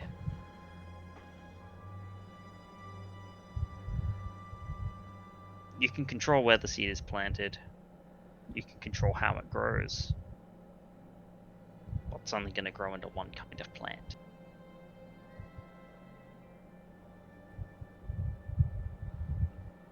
Plant a peach seed, you get a peach tree. It's very simple. Much the same with working inside the bounds of title, tradition, and everything of that such. You may not feel like you fit, but you were picked. And that might put a massive amount of expectation on you to rise to the occasion, to gain the respect of your fellow Primogen, of the people who would look up to you. And in so doing, it may force your hand to do things that are unthinkable, horrifying, atrocious.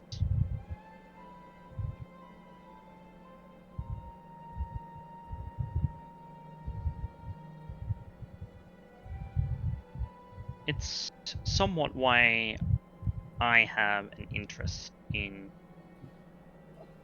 showing you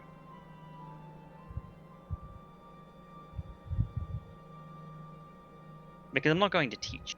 I can't. That I don't know myself. But what I can give you and what I can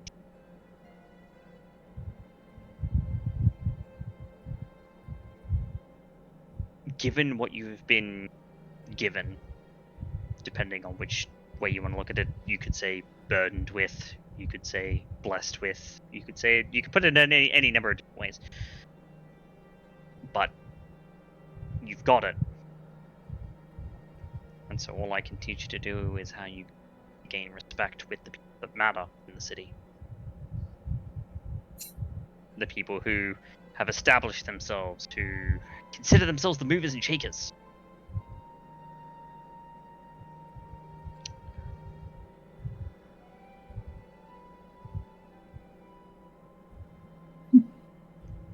I appreciate the mentorship where I can take it. You said you were possibly not that much older than myself. How old does that make you?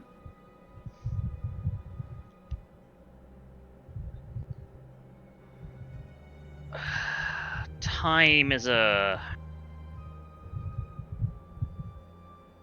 kind of a fickle thing to me.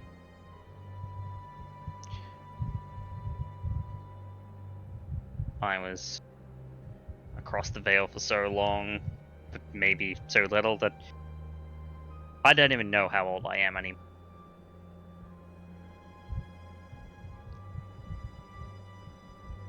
But to me, for the sake of all necessary respects, how many years embrace?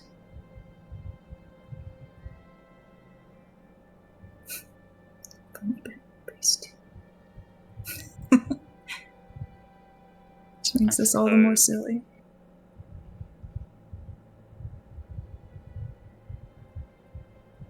If I'm remembering correctly, it would put me at about 15.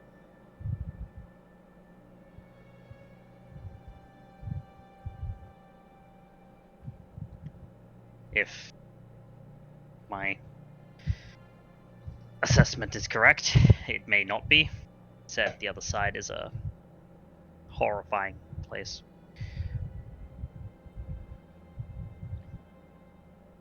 Time doesn't really have a concept. Taste by some. Really, it's a force of nature more than anything else. Was. Don't know what it's like now.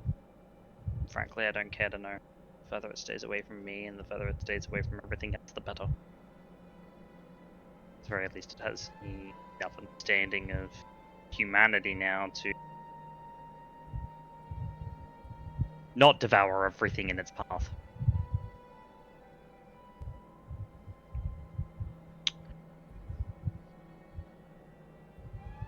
But you also asked earlier, what do I gain from this?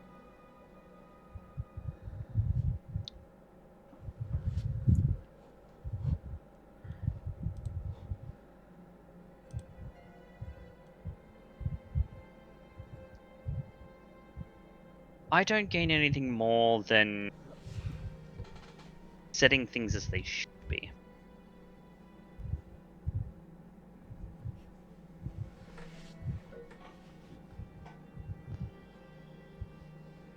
Setting you said- things as they should be. What you said earlier was correct. You were Primogen, and yet I was not necessarily giving you the respect that your title bestow upon you. That your title would command. And you're right. But there's something to be said about that.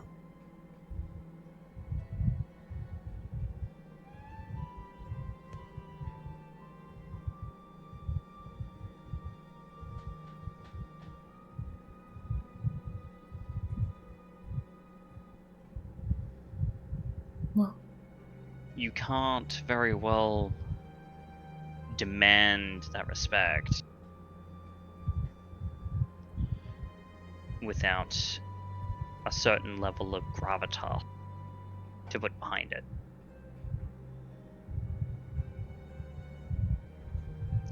There is a reason why whenever a Primogen walks into that, barring somebody like another titled member of the court, prince, or someone higher up the chain, pray that you never run into them,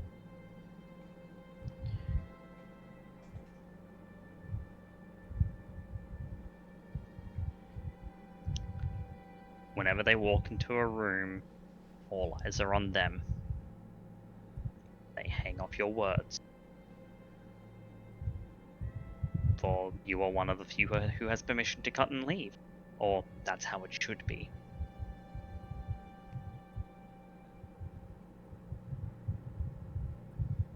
But you don't have that.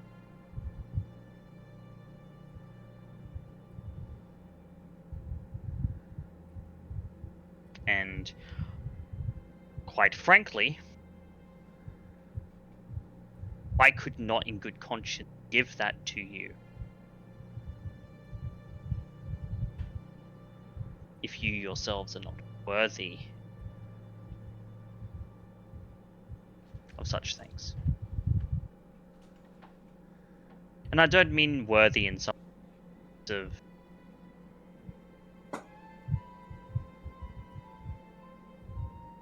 some vague sense. I mean worthy in the sense of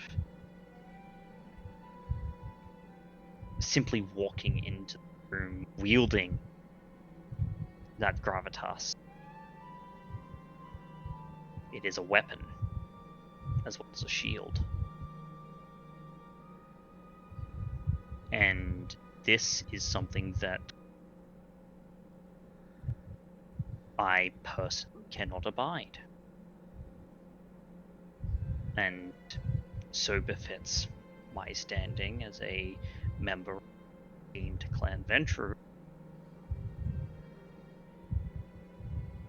It would be remiss of me to not help in a way that I can rectify this.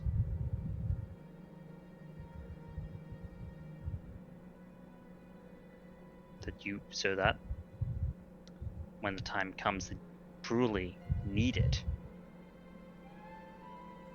you have that there, ready. Not just you, but... And...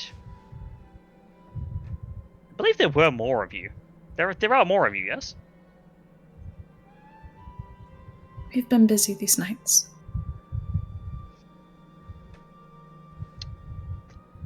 I would have figured. The only times we have tendency to meet all at once, rare and few, and often involving Primogen affairs, very directly, such as the Council and Elysium.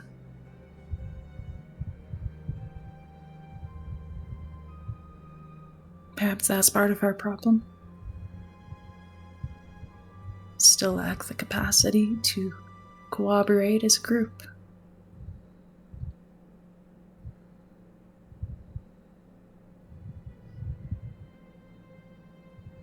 Because most of us, honestly, are still trying to find some footing in the city.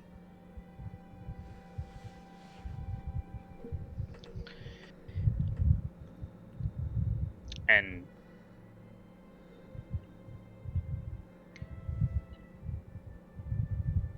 this exercise is meant to be multi-pronged in that it takes the edge off of your powder keg, but it does get you a foot in the door. A door that others have been closed on. Something that I equally cannot abide. It may sound hypocritical to say this given my behavior tonight. However,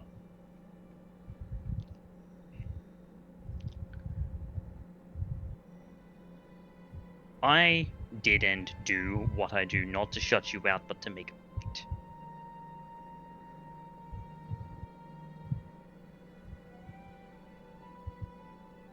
They do it because they don't believe you deserve to door.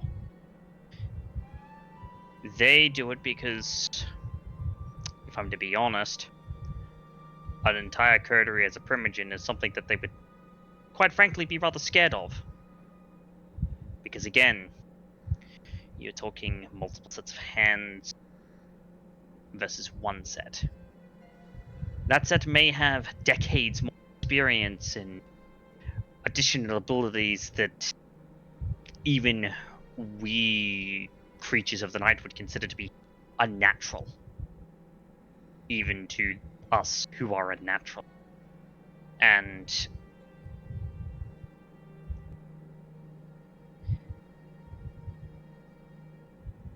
maybe you do not match the minions in mean.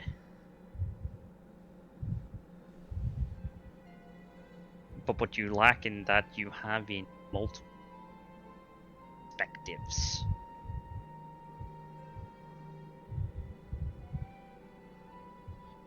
Multiple sets of eyes.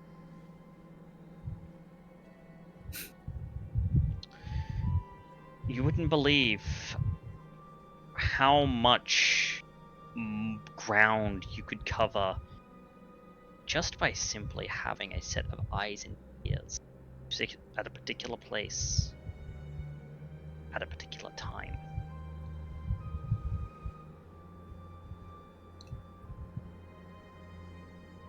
And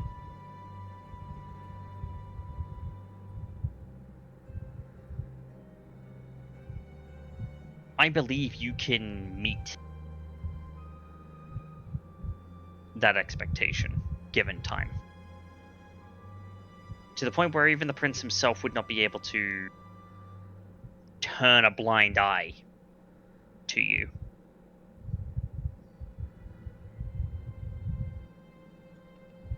That he would be able to take stock in his decision. Especially if his, the ones who inevitably reign over him come knocking on the door. Because they do, from time to time. And isn't that a prospect to think about? But I suppose that's going to mean we're going to call the session for tonight. We will come back next time with Anna meeting with Dr. Vale, because I know that's what you wanted to get around to tonight. But It's minutia. Honestly, we could just resolve it as like the beginning of the next night. Okay. Yep. Sounds like a good plan to me. Well, thank you guys so much for playing my three players today, because I had a special guest, Lethality Complex, all the way from Australia, coming up and playing with us tonight. As It feels good to be back in the it feels good to be back in the fucking saddle. This man does Loved not it. get enough TTRPGs, and so now that I have him on Saturdays and have him occasionally Give me more. for these, I don't know how long you might have, for your winter break for things like that, but we will enjoy your presence for as long as we have it, good sir. So long as you're willing to have me. I am always willing to have you. You are a shoo-in, more or less, in my games. So, but that being said, we do have our 2-player characters. Lethality is playing an NPC. We do have our 2-player characters who we must decide on some experience points for them. So, Yeehaw. yeehaw. If you had some willpower to recover, go ahead and recover that. I don't think we have any stains that we need to issue or resolve, so we can go behind that, which means we come to experience points. You both get 1 for joining the table today. Participation reward. Yay! Woohoo, woohoo, woohoo. Now, I am going to give Lethality a vote here as we go through the roleplay prompts as to, between Shriek and Anna, who had our best scene, who had our best line, and who moved our plot the furthest between the two of them. So, if there is a tie, Lethality, you will serve as tiebreaker. So, who moved plot? Gotta Anna. give it to Shriek. What? First one out the gate is a tie already. Make thine cases. Make thine cases. I'll start. Shriek did most of the social maneuverment and engineering in that regard. Did a lot of the planning, the setup, and the major roles. Anna was just there for backup support. It was like, yeah, Hey, go what team. Anna closed the deal. Anna ended up investigating more into things than I did after the fact between Gerard and Luca. Anna also has the pendulum in the air when it comes down to the will she, won't she tell what Shriek what's actually going on. She set up the situation and ended up showcasing the intercotery maneuvering that ended up changing a bit of the dynamic of said coterie. and has effectively ended up putting herself in this point of actually kind of isolating herself from the greater whole, which is not good for a Malkavian nor Anna. So there you go. 5 plots, all pushed because of Anna.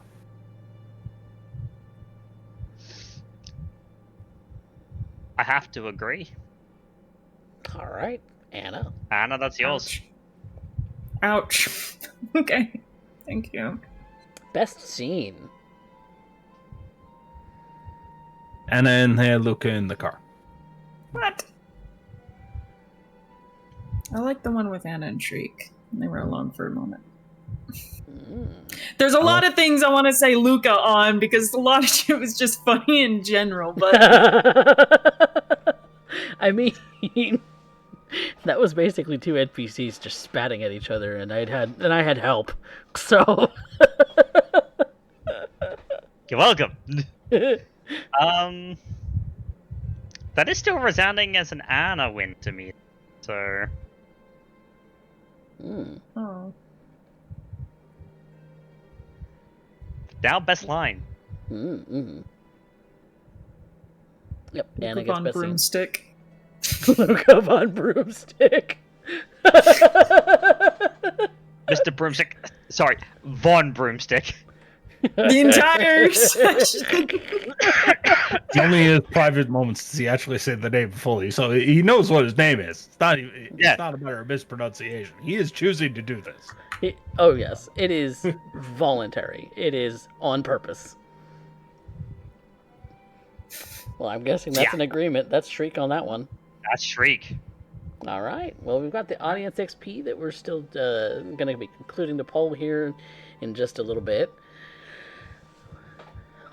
Pleasure to have you, as always, Lethality. Lethality, I miss playing vampire games with you. Likewise. Oh my fucking god, likewise. We want more Lethality Complex. We love him. We love him at our table. We love Derek at our table, and we love Spectre at our table too. They tolerate me. They really, really tolerate me. I mean, you bring iconic characters like Amber and Noel to this whole goddamn universe. Amber. She's iconic. Look. I took what I was given and I ran. I had an idea. I took what I was given in terms of revamping that idea, and then I ran with it. She wouldn't exist as she does without you. See, Rose Wolf agrees with me. More lethality, please. And Shriek, you get the audience favorite from tonight. Thank you, Ravenstar, for contributing. As he should. As he should. As he should. As he should. Well, that does finish us up for tonight. Hi, Felix. I have a boy, and he is being a good boy. But that being said, we're gonna find a channel to raid and say goodnight. If you somehow stumbled onto this show via YouTube, you should come over to Twitch because we do these things live. And if you haven't subscribed to YouTube yet, you should, because I post all of my VODs from all of my stories, be it D&D and Vampire, on that channel. Hi. Hello, boy. Felix just wants all the attention right now. He do. He's demanding. He's a good boy. Yes. But, yes. Discord and YouTube links have been posted by Raven. She is an awesome mod. We love her. Thank you, Raven. Yes, thank you, Raven. Thank you, Raven. And again, thank you to my cast and to my guest for being such lovely players. And until next time, everyone, say goodnight. Good night. Good night, everyone.